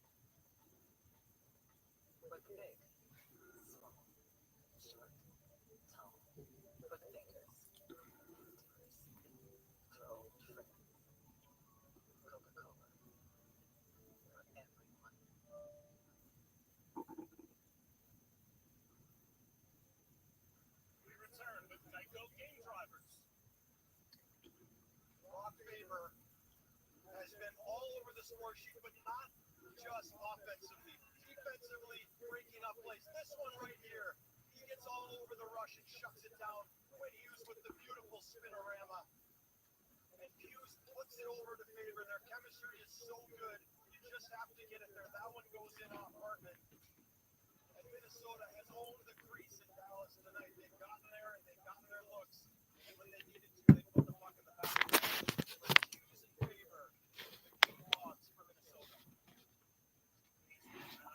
What am I most surprised about? Well, Kelsey, I think flat out the thing that I'm most surprised about is the score. I mean, I'm not surprised to see Minnesota come out with such a hot start. What I am surprised about is how poor Dallas has just not been able to get anything going, and the score. I mean, the score is just so not what I expected. I expected this game to be very, very close, and it's not. So, what do you think, Kelsey? If you're watching this game, what are you surprised about as a new fan? I know you don't follow many teams, maybe outside the Blues, but what are you seeing in this game?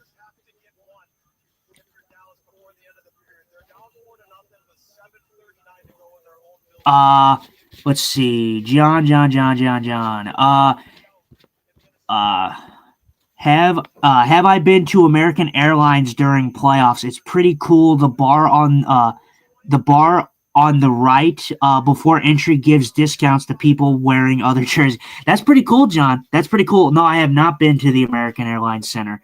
That's pretty cool though. I didn't know that. That's good to know. I'll have to go there and wear my Blues jersey. But no, I have not been there, so that's cool.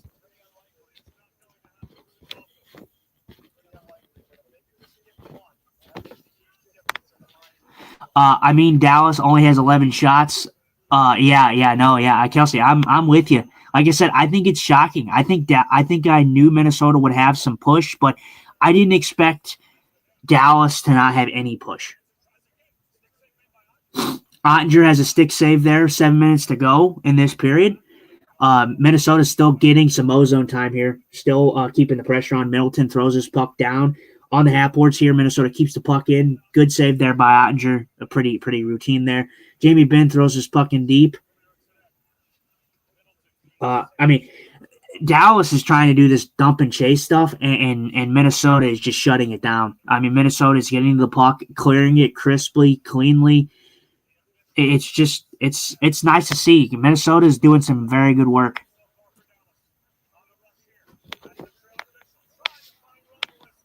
Good tip there, John. Haven't done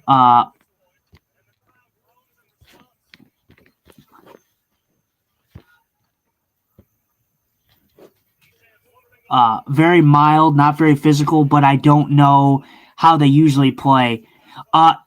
This is I wouldn't say Dallas, I think, is physical, but I don't think they're overly physical, if that makes sense, Kelsey. I don't think that they're like crazy physical, and I don't think Minnesota is crazy physical either, to be honest. I think Minnesota in this game is doing a good job of keeping Dallas to the outside, and they're keeping the pressure up. They're not allowing Dallas much space at all. Dallas is going on the power play here. You're off with a cross-checking penalty. Cross-check on Duchesne. Dallas is going to the power play. All it takes is one. If Dallas can get one, hopefully that tide will turn for Dallas.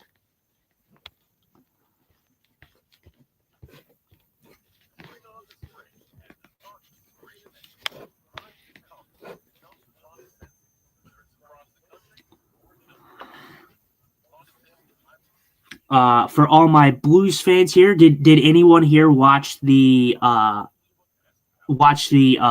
presser today?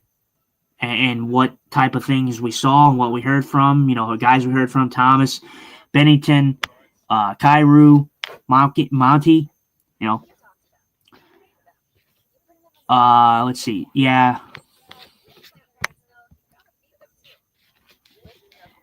seems like Minnesota is running the game and Dallas doesn't have much bite. Yeah, no, Kelsey, they don't. And it shows in this game. Minnesota is doing a fantastic job, and they did a good job taking control back in this game. They really did.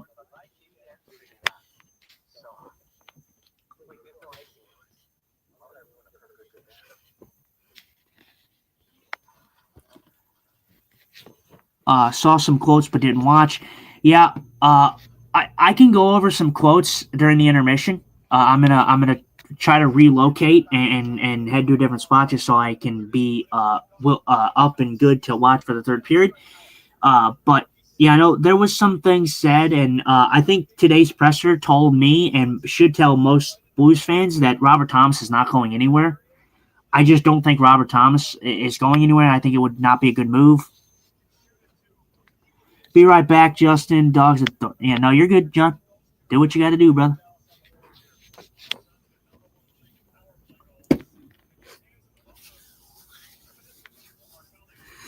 Dallas on the power play here, though.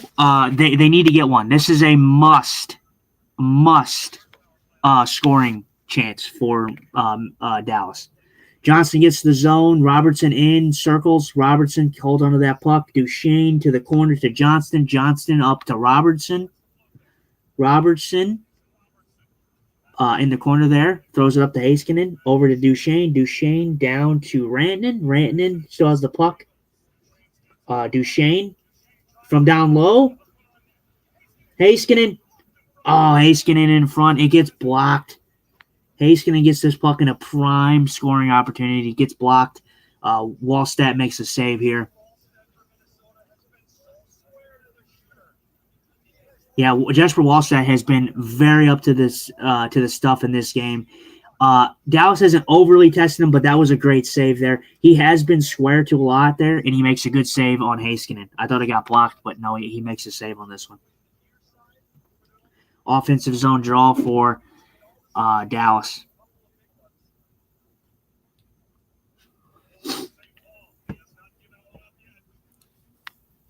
$12 saves. I mean, you think about it like this. There's 5 minutes left in the second period, and Dallas only has 12 shots.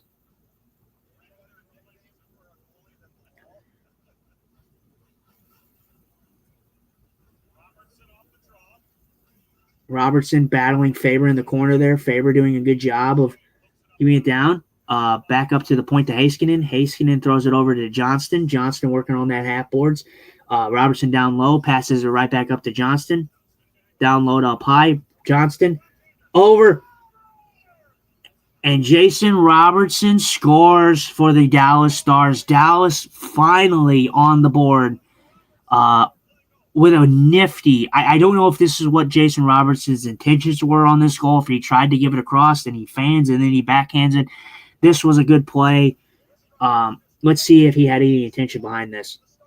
Johnston up high, and then gets it down low. Oh, yeah, this was a good play. I think Robertson, he goes backhand. He intentionally does this. He goes backhand, far side, not short side, far side on Jesper Wallstat.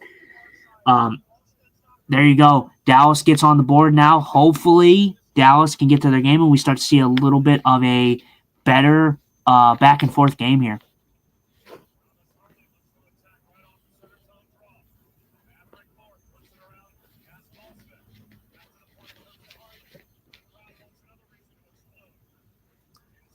the Dallas faithful finally woken up in this game. That's good to see. Appreciate that, John. Appreciate that.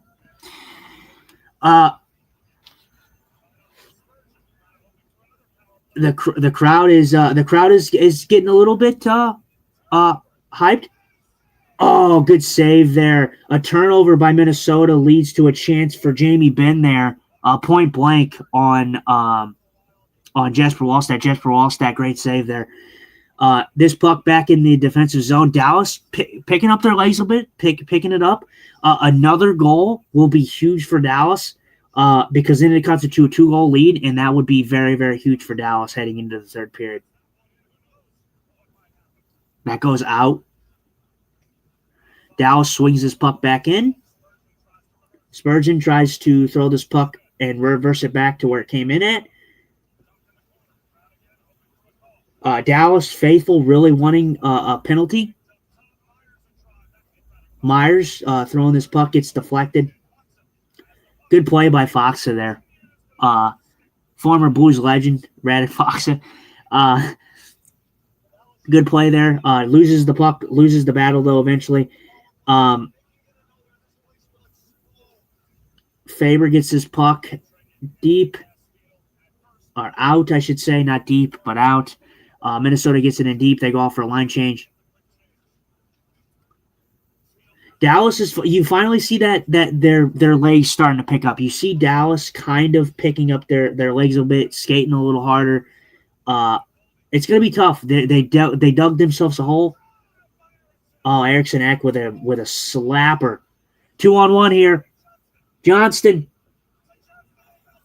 Oh, Johnston. He thinks about a pass, but then he throws his puck on it. He just misses. Or actually, no, I think Jesper Wallstedt makes a save on this. I don't know how much of a piece he gets on this one, or if it just goes wide.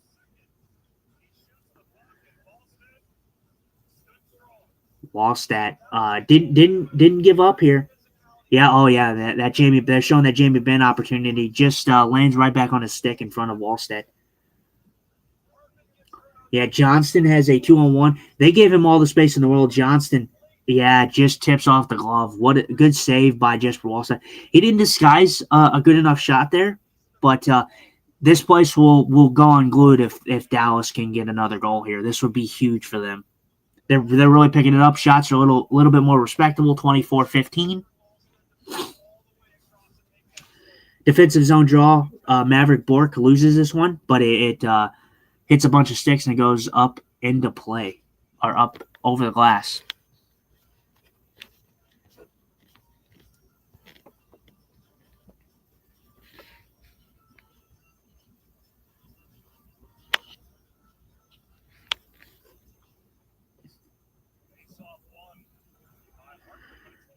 Heiskanen has the puck.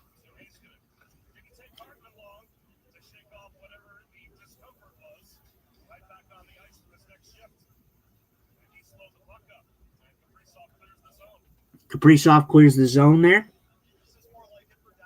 Yeah, Dallas is getting to their game now. They needed this a little earlier because then you got to ask yourself, is it too late? Is it too late for Dallas after that? And I think that, you really dug yourself a hole. 4-1 is going to be hard against this Minnesota team, who has really been playing some good hockey.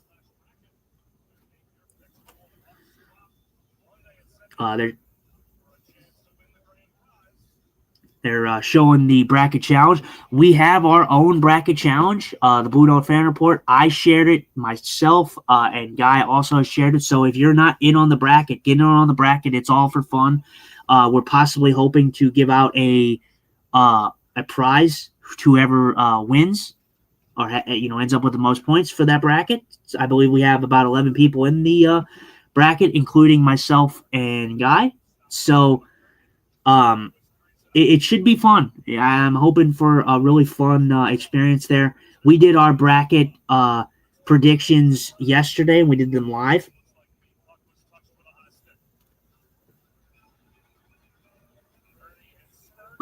Ernie and Spurgeon kind of getting at it a little bit.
All right, Kelsey, sounds good. I'll see you when you get back. I am going to, hopefully I can get to the end of this period. I will be relocating just so I am capable of being able to do the third period. So.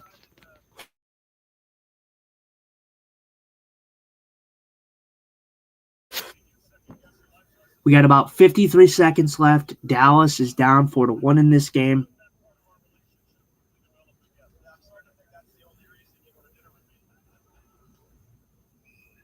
Dallas ices this puck again. 45 seconds to go.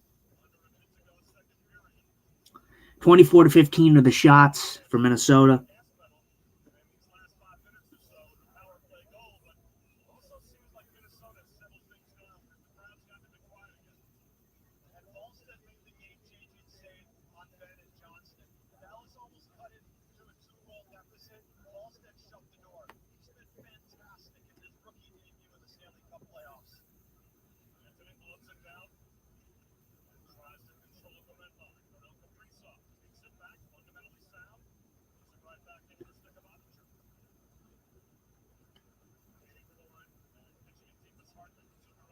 .25 seconds to go.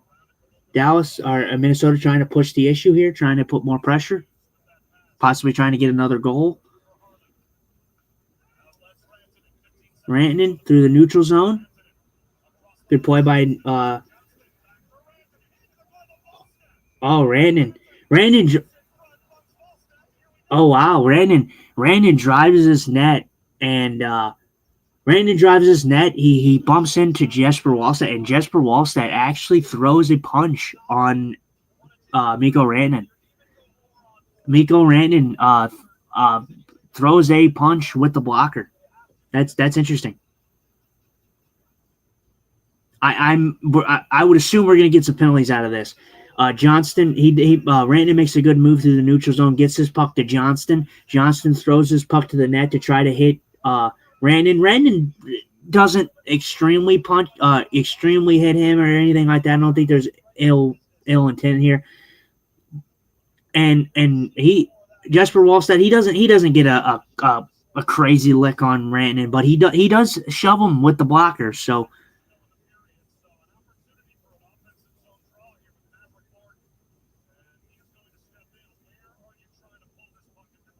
Oh no, it's okay. So we're not getting any penalties. Well, I was possibly expecting a 4-on-4 to happen, but no, we're not getting the power play or penalties for either team. Duchesne misses, goes up high. 1 second, and the period comes to an end as things get feisty in Dallas. So big period for the Minnesota Wild. Dallas kind of gets their footing going. They score a goal. They're still down 4-1. A comeback is still possible, but Dallas has to play one of the better periods that they've played all year. So 4-1. I am going to relocate, and I will be right back.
Hello.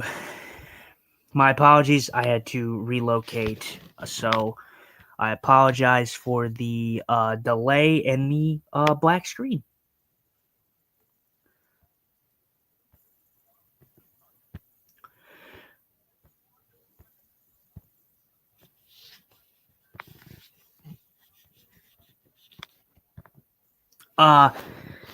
Dallas, really down in this game, as we talked about, 4-1. They're going to really need a good period out of them for this comeback if it's possible. Dallas was the losing team in that period. I'm going to go over some more of the Twitter comments because I think it's always fun.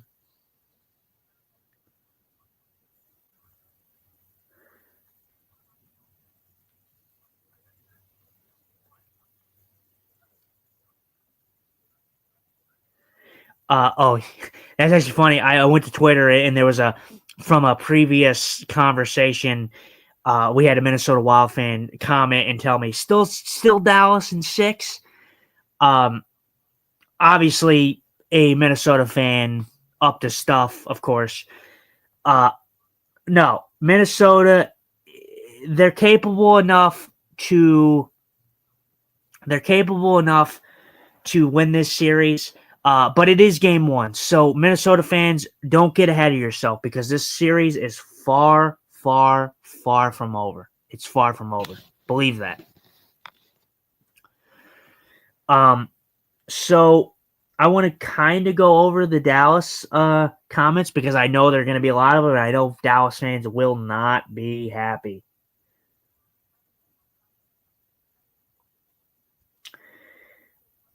Let's see. I'm going to go. They didn't post anything outside of when the Dallas Stars scored. So I'm going to go with the one that says chip it away, and it's the goal from Jason Robertson. Is figure the F out respectfully, was the first comment. Maybe don't sleep walk through the first 35 minutes of game 1. Okay, I can understand that. I can understand the frustration there. Andre will just let in 2 more shots, or will just let 2 more shots in. Okay, one is goal star. Do it 4 more times, please. Thank you. Put Casey in goal. That's an interesting one. A lot of blaming Jay Ottinger. I don't think he's been overly great in this game, but Dallas hasn't been overly great, and just in general. This team is ass. Okay. I tell you, it is always fun to hear different perspectives. It really is. Get back to it. Lots of work to do. A dish and a backhand. I guess, man. Finally, let's LFG. All right. Well, we got some comments to go through here on this one. Dallas faithful, I'm sure not going to be happy, but this is the comments after 2. Okay.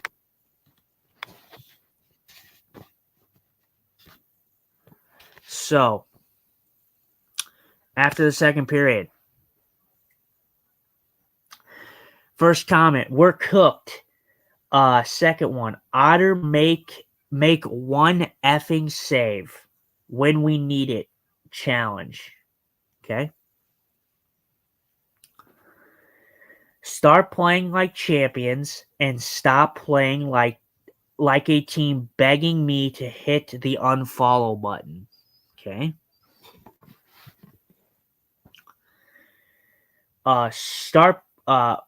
DeSmith better start game 2. I have been screaming all effing year how mid Ottinger is. So a lot of Ottinger hate. So goaltending is always a hot topic for every fan base. So been seeing a lot of that in these comments. I'm in this photo and I don't like it. So that's pretty cool. If you are actually in the picture. A lot of memes. We lost game 1 last year and came back injured. We gotta beat beat the dirty with dirty play. I don't necessarily agree that you need to be dirty, but I do think some of the better teams in the league are kind of dirty. They just have the edge to be willing enough to be dirty. Imagine walking on eggshells as a coach when debating whether or not to pull your goalie, and how that may leave you looking for another job. Okay. I don't know. I think this is Glenn Golson's first year as coach, so I don't necessarily think that he's in any jeopardy of losing his position. I think it's his first year, so I can't imagine that they're going to walk away on him that quickly. Miko been broken since the Olympics, and now we have a coach too scared to bench a goalie because of last season. This is a disaster. Okay. You can leave Ottinger in the room. It'll probably be the best with an empty net. I don't agree with that. I don't know. Ottinger, it's such a weird topic, man, because one game, I just don't know how people are so blinded by the fact that it is on game. I talked about goaltending a lot for the St. Louis Blues, and I think how Binnington is this season and how poor he's been. But, I know he's a good goalie, and I don't ever look at, one performance and I think that, oh, my God, he's to blame for everything. I mean, people got to realize that the Dallas Stars did not play a good 35 minutes of this game. They didn't. 35 minutes it took them to finally get to their game. So you can blame goaltending all you want, but the fact of the matter is Dallas was not good in the first 35 minutes of this game. They picked it up after the goal, but that was it. This franchise is literally the Dallas Cowboys with slight more playoff success recently. I mean, Dallas is a team that has not gotten over that hump. You are right, but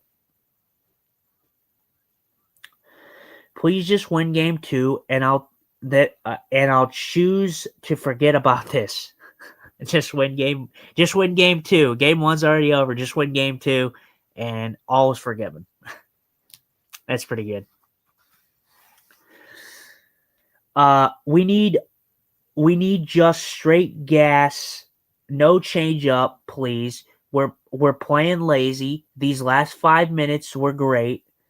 If we play like that, we can make quick work of them, but it needs to be a full 60, not just 25 minutes, if we even come out looking for a change.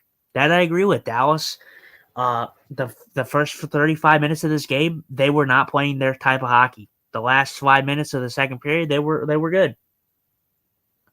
Wish we had a goalie. Same stuff, different year. DeBoer was right on the money about that loser. So Ottinger, another shot at Ottinger. I'll take Jake Ottinger. If you guys want Jordan Binnington, I'll take Jake Ottinger. Jake Ottinger and Joe Hofer, sign me up. Give me my money. I'll give you my money right away. Give it to me. Sleepy ass Ottinger, take your little buddy Harley with you and leave. Pete DeBoer was right after all. So that's another one. Pete DeBoer coming up. Actually, 3 comments about Pete DeBoer. Cried to the media like P. DeBoer pulled for being dog shit. You gonna get this coach fired too, Ottinger? Ottenbum.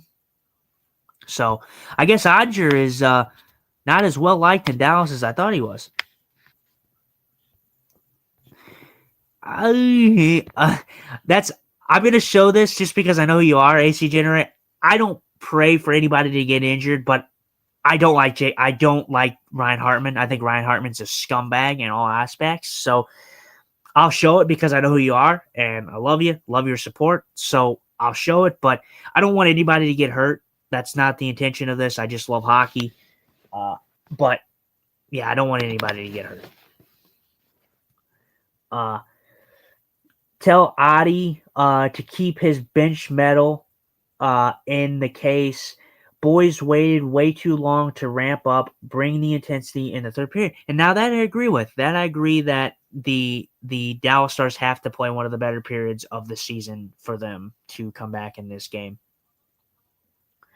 Duchesne already in the postseason, and there's a ghost picture, so they're saying that he's been a ghost in this game.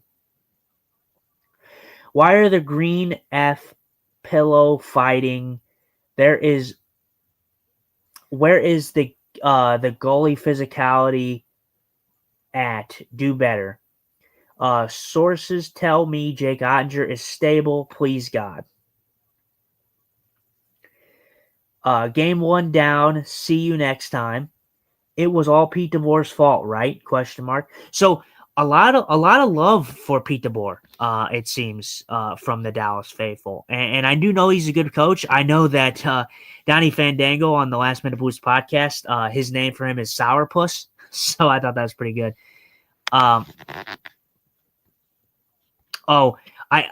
apologize, AC General. I didn't take note of that, but he left the game earlier. I guess in that case, I'm still not going to say that I hope he's got injured or hope anybody gets injured, but I don't like Ryan Hartman, so I guess it is what it is. But I guess he left the game early. My apologies that I missed that.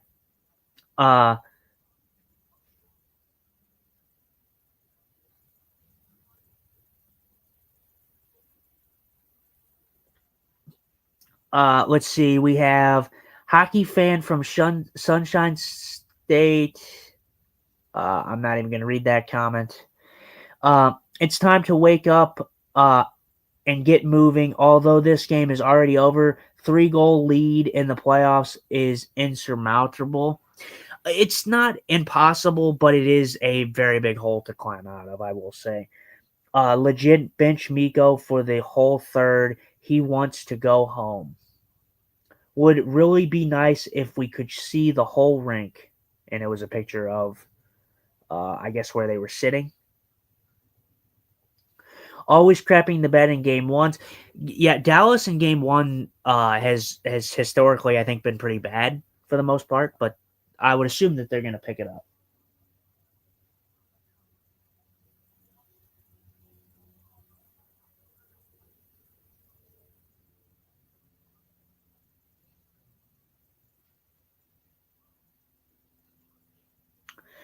At least we weren't shut out. That period was pathetic. Getting an empty net. That's the end of the second period. Don't run, Dallas. Don't run. And ban me like you did last playoffs. Okay. Jesus, that guy's a little angry.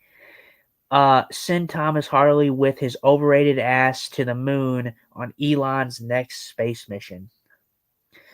Not even. Okay, so this is an Ottinger Stan, I guess. He says, not even Otter's fault. We call for the power play goal. Who the hell leaves Kaprizov open that long? Then D loses both their men for the third and fourth goal. Team did not come to play. Game 1 curse lives on. Okay? So that's someone who is taking Ottinger's side there. They're not saying it's all his fault. And I do agree. I don't think it's Ottinger's fault. I don't think it's all his fault. A team can't not show up for 35 minutes of the game and then blame the goaltender. You can't. You just can't. Ottinger is pathetic. Like, how do you let some of those goals in? Are we even concentrated on playing in the playoffs?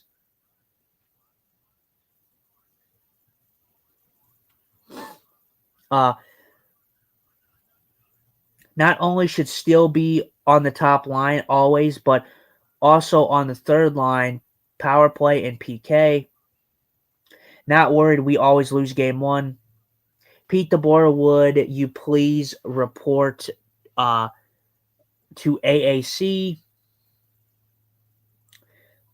Fire Golson, Pete DeBoer. I'm seeing a lot of Pete DeBoer. Pete DeBoer is a very hot discussion point in this comment section.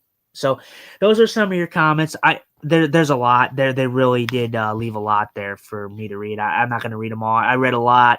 I'm pretty sure it's going to be a lot of the same stuff. Again, I want to talk about our sponsors, our kind of unofficial sponsor of this show. If you're in the Warden, Illinois area and you are near Vitali's Hideaway, great food, great staff, just a great place, a great ambiance over there. They do some good stuff. They do comedy shows sometimes, bands, great food, great staff, good entertainment. Check out Vitali's Hideaway, Warden, Illinois. Unofficial sponsor of the show. So wanted to get that out of the way. Again, I talked about it in the beginning of the show, but wanted to hit it again before the third period gets underway here.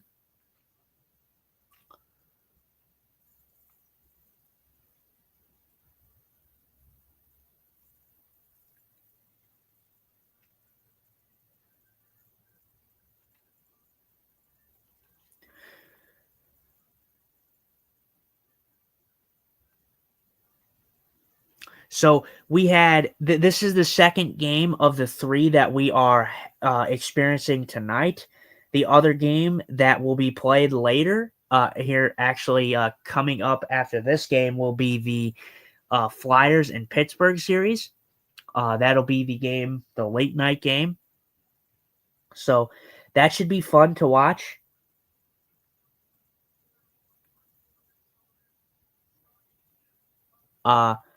We are about to get underway for the third period.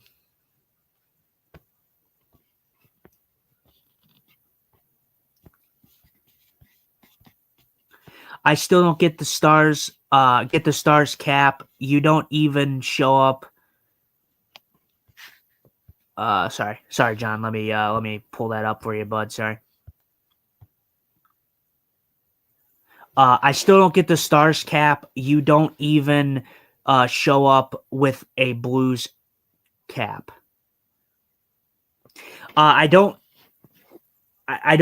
quite understand what you mean there, John. I don't know if you mean. I know if you're talking about the cap. I just don't follow you.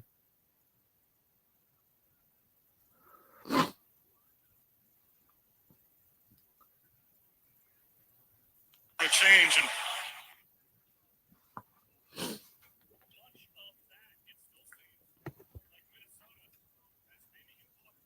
So Dallas needs to come out and have one of the better periods that they have played all season to have a shot in this game for a comeback.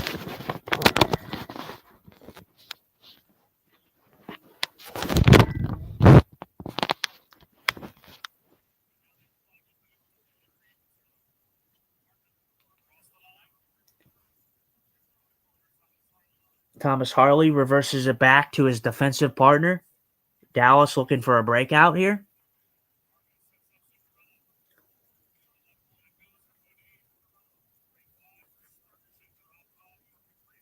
Minnesota getting some ozone time here, cycling in on Dallas. Harley blocks the puck. Dallas with a trying to get for a quick breakout here. Rantanen dumps the puck in deep. Johnston tries to get that puck from Bogosian, but Minnesota reclaims the puck.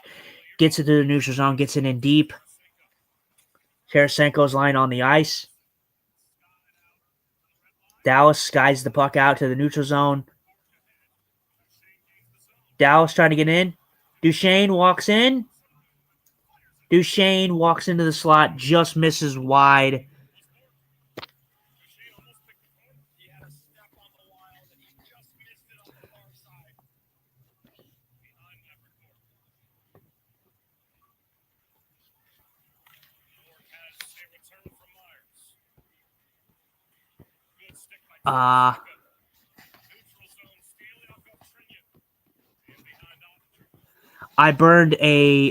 You burned a Ben bobblehead. I would assume that is what that meant to say, but it's Ben.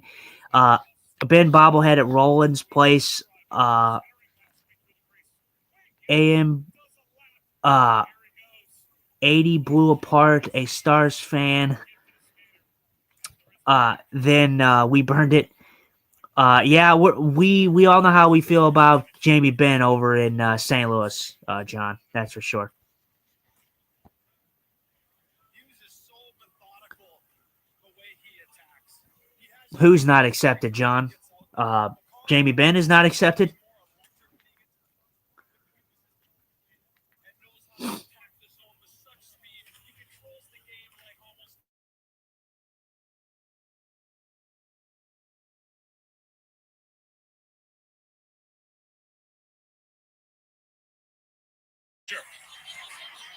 Ottinger hugging the post there gets a save there on Eriksson Ek, who's trying to force that puck in.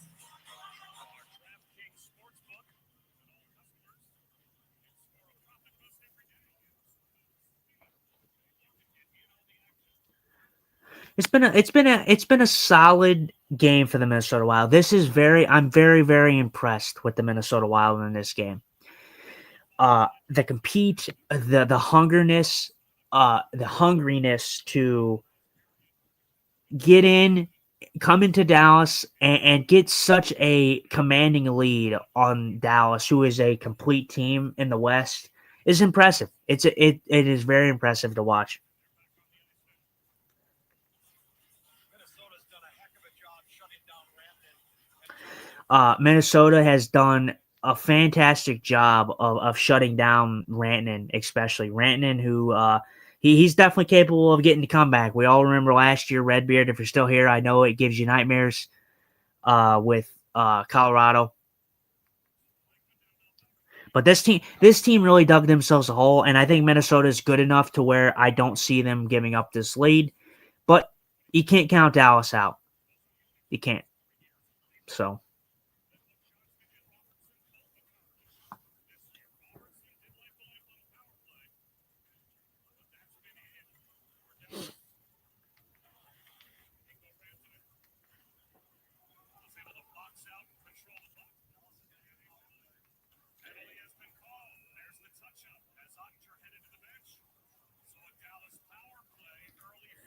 Dallas is getting a power play to early in this period here. They really have an opportunity here. If Dallas needs to score on this power play, if they have a chance of coming back in this game, a goal will really lighten up the arena there, and it'll really get the fans going crazy, and it may give Dallas a little bit of needed momentum.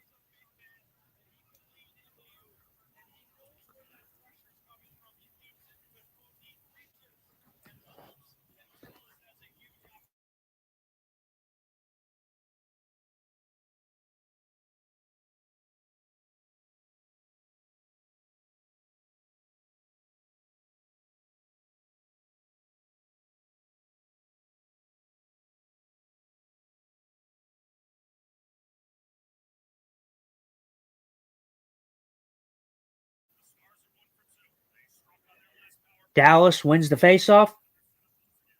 Heiskanen to Robertson. Robertson on the half boards, trying to circle, find some space here. Down to Johnston, up to Robertson, down to Johnston. Johnston on the half boards, trying to get away from the pressure of Minnesota. Minnesota doing a good job on the pressure there. Minnesota gets a clear. Good clear by Minnesota. Dallas trying to regroup. Heiskanen throws the puck back to Matt Duchene. Duchene circles it again to wide Johnston. Johnston gains the line. Robertson has the puck, circles, keeps the puck in.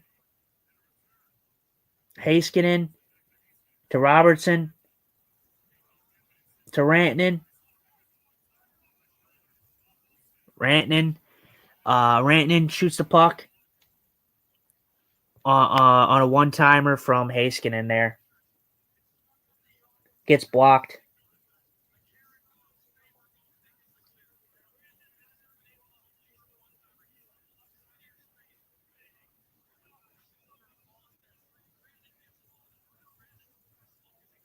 Yeah, Rantanen definitely gets his best look of the game right there on the one-timer.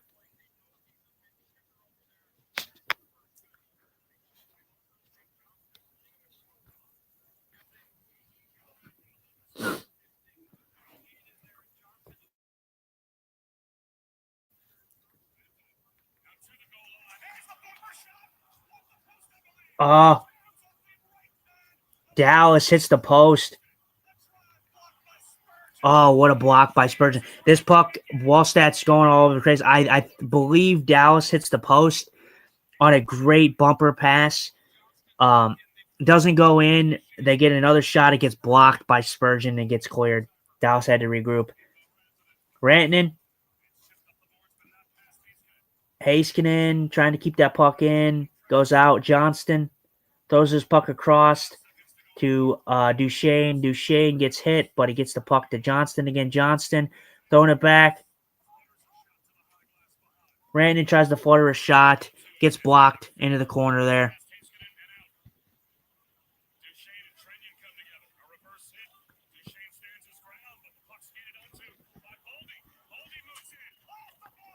Oh, Boldy hits the post. Shorthanded.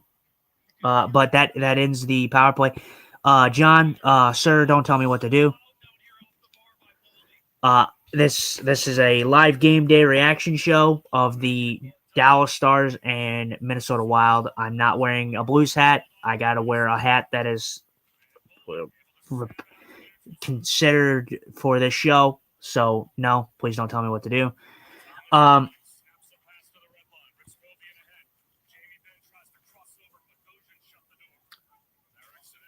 So Minnesota gets a clear. They do get a hit post. Dallas picking it up a little bit, getting some ozone time. Blocked by Boldy there, a shot from the point. Johansson driving into the zone, gets into the Dallas zone, throws it around. Minnesota throws his puck and throws it right back out.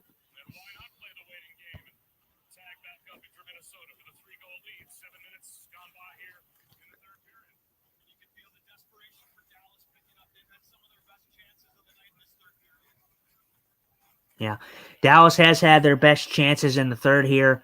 Like I said, I think it's just going to come down to the fact that they dug themselves too deep of a hole. Shots are 26-20 for the Minnesota Wild. About 12:45 to go in the period. Esa Lindell throwing this puck to the neutral zone, trying to get it in deep. Two Dallas guys kind of collide right there. Minnesota clearing the puck here, going to the neutral zone. Up, Trenyon getting tripped up there. Dallas is going to the box again. Minnesota's going on the power play. Looks like it might be Esa Lindell that gets a stick in on Yakov. Or Yurov, sorry.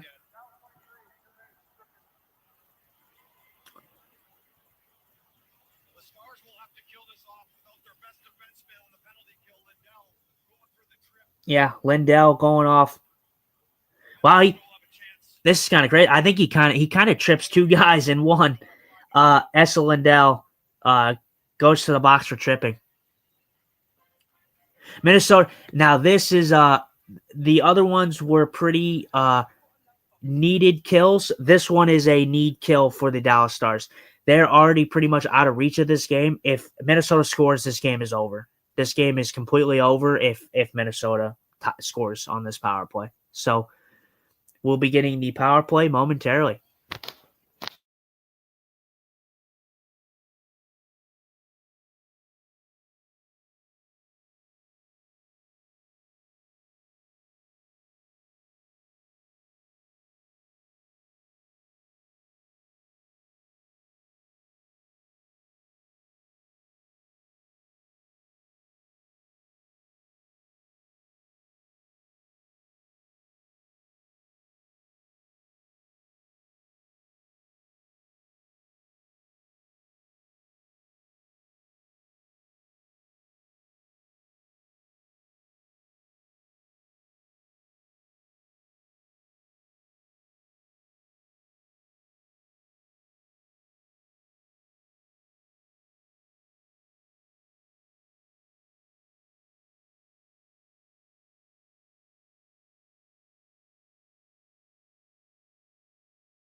I appreciate the likes again. Sorry, I cannot pull them up for what I'm on. So I appreciate for whoever liked the show today. Thank you.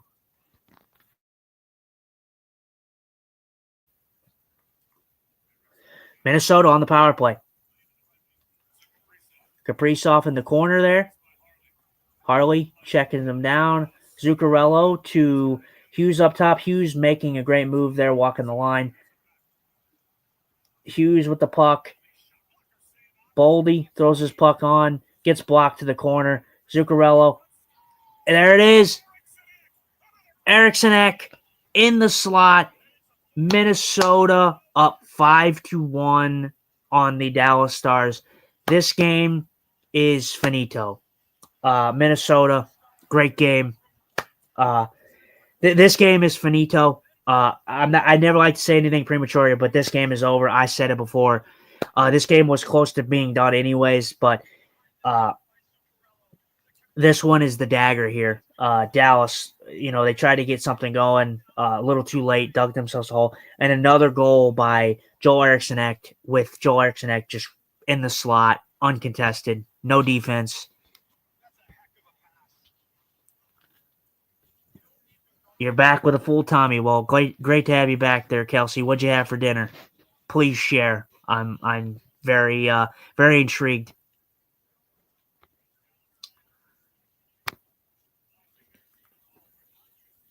Kiss of death. Yeah, barring a miracle. Yeah, I don't see a comeback. Dallas, they showed up too late in this game. They showed up too late. They're just plain and simple. Dallas's history pretty much told me though that they struggle in game ones. They just don't seem to show up in game ones. It's something very, very evident that we've seen.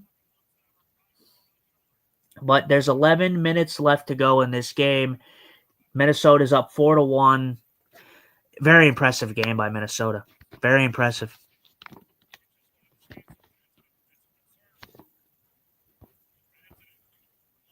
Saturdays we grill ribeyes for you. That's very cool. Who's we? I'm confused. I don't know. I'm sorry. I don't know if I'm late to the party on that. Who's we?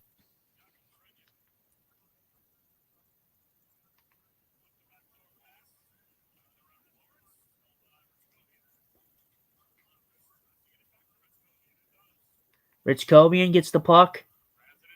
Rantanen drops it back. Into the corner there. Rantanen down below. Essa Lindell. What a sliding play by Tarasenko. That's former Blue there. Great block by an effort by Tarasenko.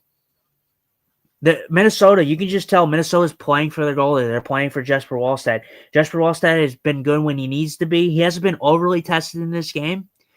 Minnesota's done a good job of supporting their young goaltender.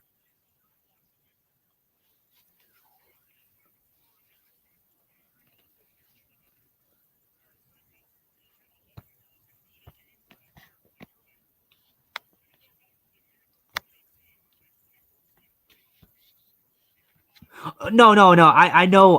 I asked about your dinner. I just was saying. I was saying because you said we, so I was confused. I didn't know.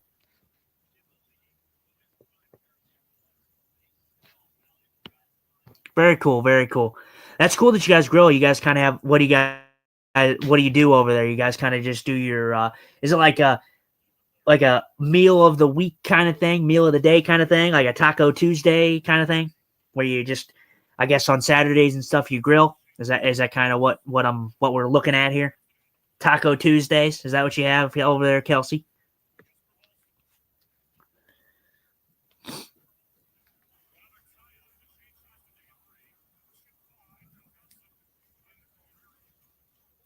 Minnesota getting that puck out after a little bit of a puck bouncing all over the place there.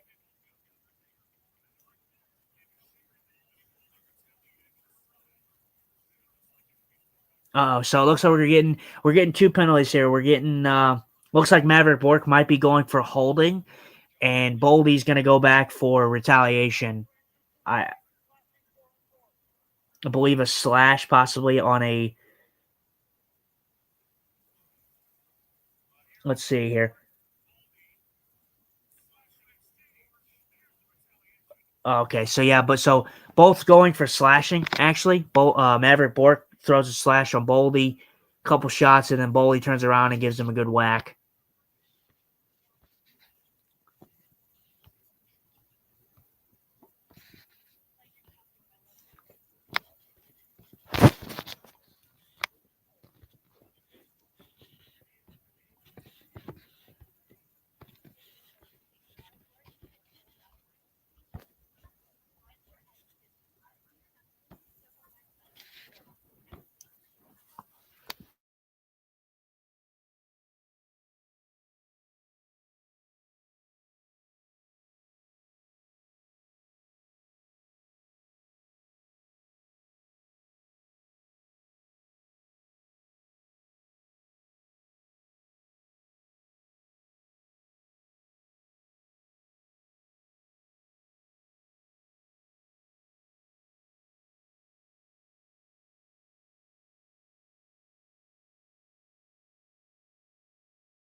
Let's see.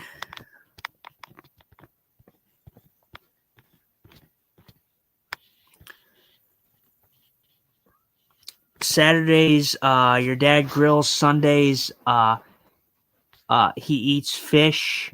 Monday, he eats the leftover burgers. Wednesday, he grocery shops. Tuesday, Thursday, Friday are flexible, but my dad's got a routine. Like to see it. I love to see it. It's pretty cool. I know a lot of people like to get in their routines. That's pretty cool. How you doing, Ryan Green? No guy. He's at a meeting right now with his work and stuff like that. So, no, I am covering the Dallas Minnesota series. I'm trying to do the best I can. I can't say I'm going to do every game. And who knows? With I love the comments and support we've gotten out here. I hope maybe I'll do another one. Maybe not. I don't know. I'd like to see some more outpouring of comments, support, and everything like that. But yeah, no. Welcome, Ryan Green. Thank you for being here, bud. Let's see.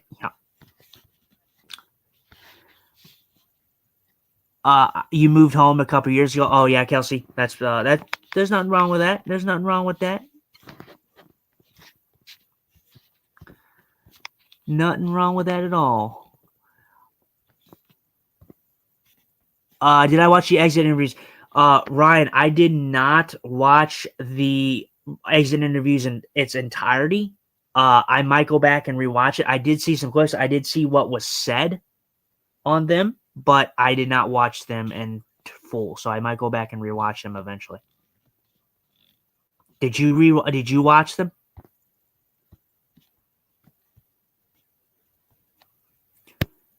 Appreciate it, mother. Appreciate it.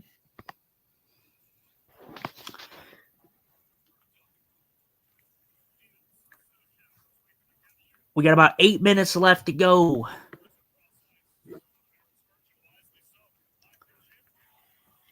Five to one score. Like I said, this game we're just gonna kind of talk about. We're gonna review. We're gonna kind of talk about it. But this game is pretty much a wrap here. Dallas they're not gonna come back. Dallas is a great team, but they're not gonna come back.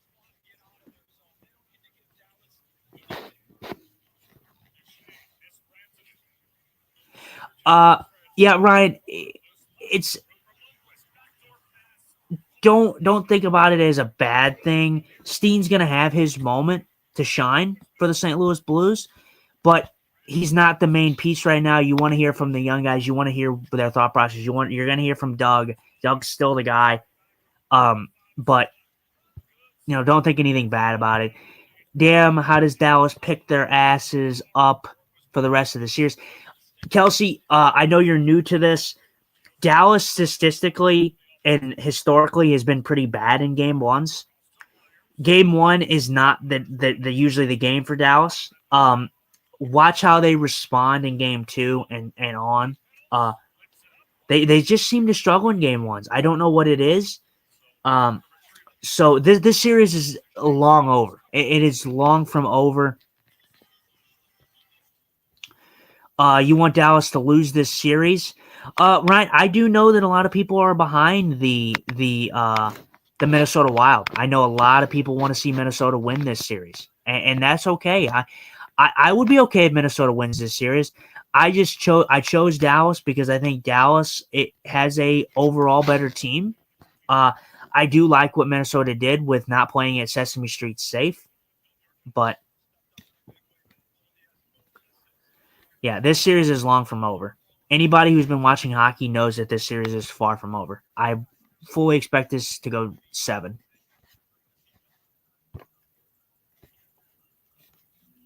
Appreciate the comments, Kelsey and Ryan and my mom for the comments. It helps me out a lot that we get some discussion going.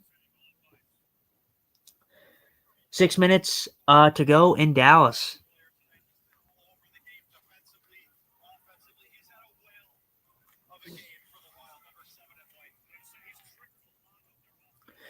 Quinn Hughes is a big story for the Minnesota Wild, but man, oh man, Brock Faber, he's had himself a game offensively, defensively. He's been very good in this game.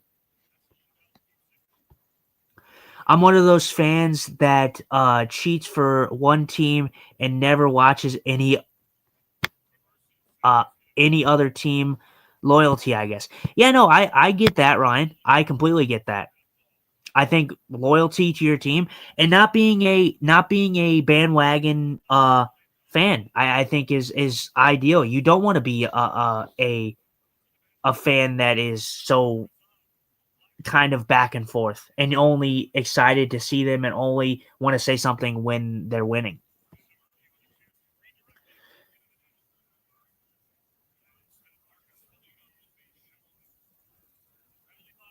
Looks like Marcus Foligno is going in the box. Holding. So Dallas is getting a power play. There's so many hours. Oh, sorry, I didn't mean to show this comment. There's so many hours in the day. Oh, wait.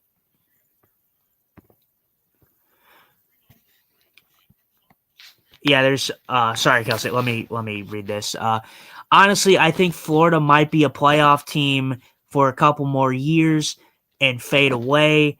I know this year they had injuries, but you can only be what Florida was for so long. That's true. That is true, Ryan. And sorry, Kelsey. There's so many hours in a day as well. Yeah, for sure, Kelsey.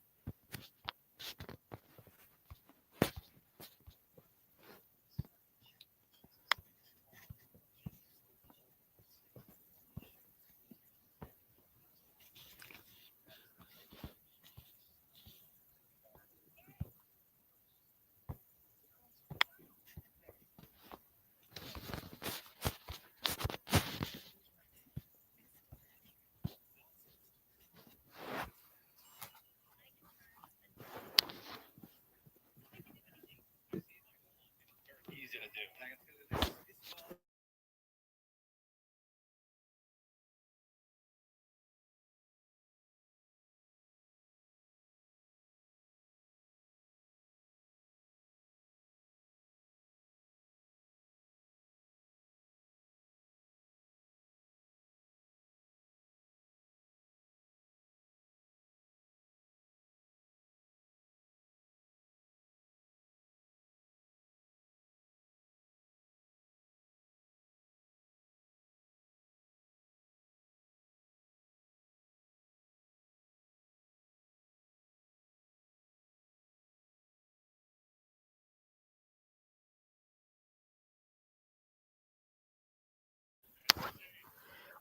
Do I have any doubts?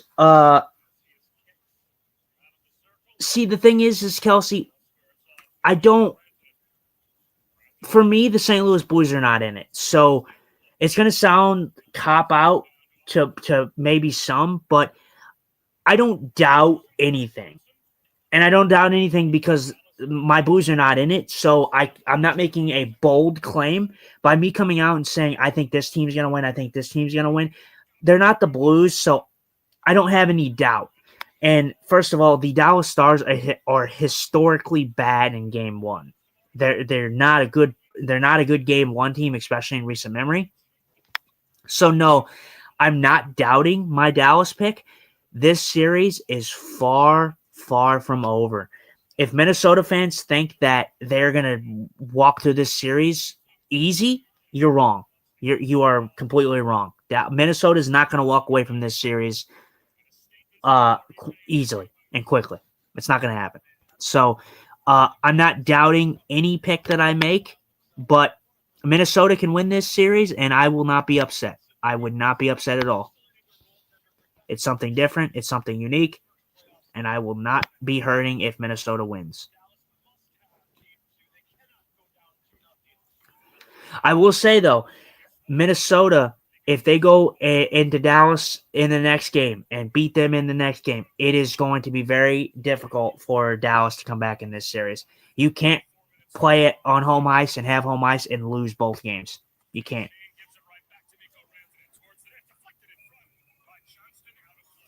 45 seconds to go. 46 seconds to go on the power play here for Dallas.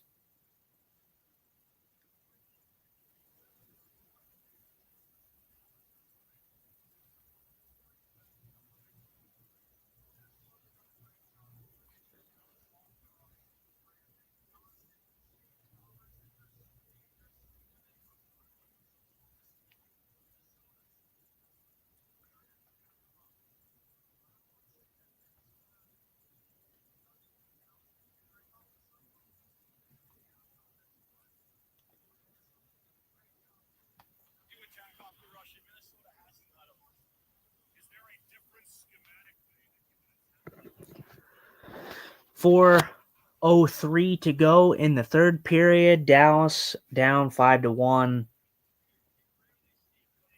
Still on the power play here. About 46 seconds left on it, but there's been a timeout. I believe. I don't know. It might be Dallas or it might be Minnesota. I don't remember who took a timeout.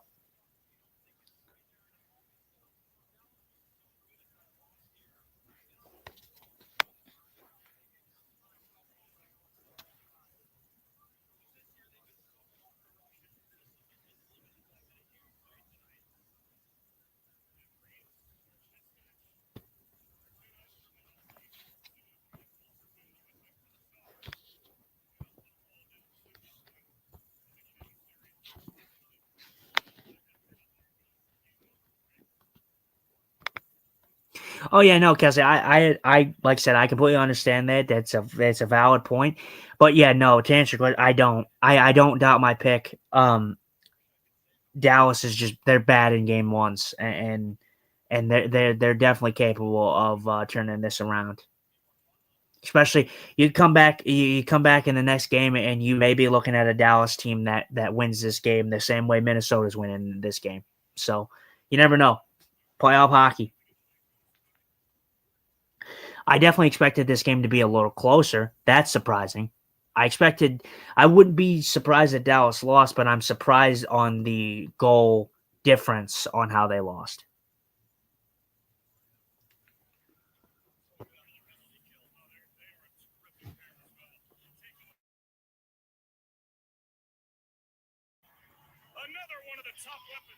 And there it is. Boldy puts it away. Empty net for the Dallas Stars. That didn't last long. Dallas loses. The Dallas faithful definitely heading out of the building. 6-1. Minnesota Wild. Matt Boldy puts it in the empty net. Makes no mistake about it.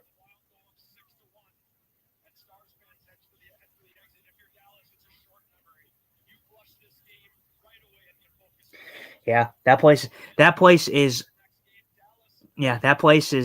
heading out of there quick.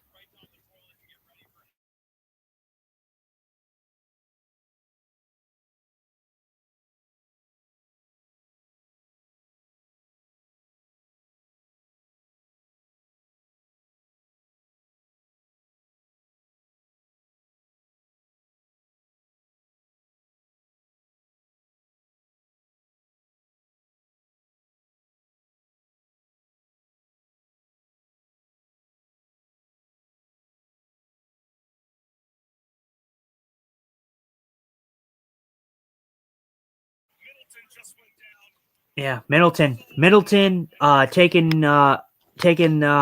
his body on the line, even in an 8-1 game or 6-1 game. Sorry, not 8-1, 6-1. Yeah, at home, yeah, it's tough. If you're Dallas, you can't go down 2-0 in this series. You have to win game 2. It's not an if and but they're still capable of turning it around even if they do lose game 2. But losing both games on home ice is a death wish when it comes to the playoffs. You don't want to lose at home.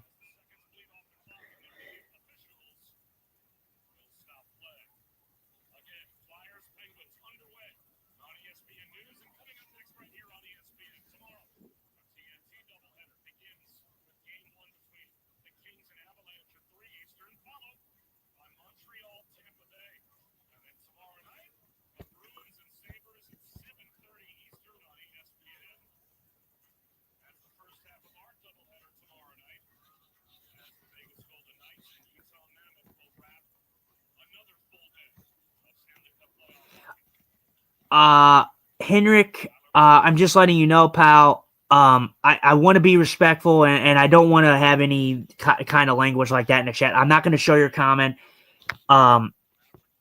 especially the first part of that. But you're a Stars fan. I appreciate you coming here. I'm glad that you have faith in your team, but I'm not going to read your comment. I'm not going to put your comment on the screen, but I know what you said. But I appreciate you being here. Hopefully you subscribe to the BlueNote Fan Report. But as for the first part of your comment, I'm not going to show that. So appreciate you being here, though.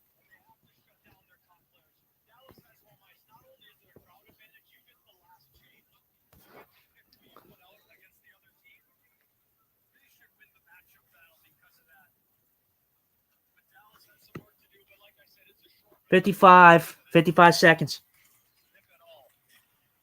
seconds to go.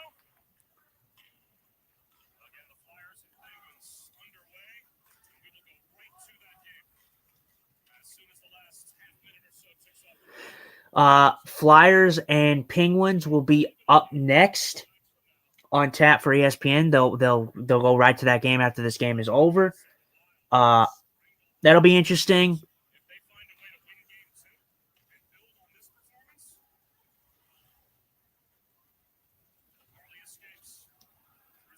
15 seconds to go. Yeah, the Dallas faithful, they have completely cleared that arena. Still some faithful fans there. And it all goes in there, and Dallas loses. Dallas loses game 1 to the Minnesota Wild. This was a game that I mean, in the beginning you thought that it was going to be close. You thought Dallas might find their game. In the end, they did not. They did not find their game in the end there. So, your first period, Joel Eriksson gets the only goal on the power play in the slot. As for your second period, the Minnesota Wild get off to a great start. Kaprizov scores. Ryan Hartman gets on the board there. Matt Boldy. Jason Robertson scores at the end on the power play to kind of give the Stars some hope, at least a little bit. Matt Boldy, or Joel Eriksson, scores in the third period, along with Boldy hitting the empty net, and that is your final 6-1 for the Minnesota Wild. My apologies. You know what, Kelsey? I actually didn't even see much of it. I cut away as well to kind of go over the stats or just go over the goals and whatever that we've seen. But yes, I expected this game to be close. I didn't necessarily think Dallas would win. I didn't necessarily think Minnesota would win. I had no thoughts going into this game. I just thought that we would have seen a closer hockey game, and we did not. So, that's your game. Hopefully the Dallas Stars can come back and give us a better performance than they actually gave us in this game. Because they really did not show up and play Dallas Stars hockey tonight. But Dallas loses 6-1. This is Justin Scott with the Blue Note Fan Report alongside my buddy Guy Benson, the Live Blues fan. And we're going to call it tonight. I appreciate everyone who liked the live and stuck with me, commented, gave me some interesting discussion points. I get it. It's a little new for everybody, Guy not being here. But I appreciate the support. We love you all. We're bleeding blue with you. And as always, let's go Blues.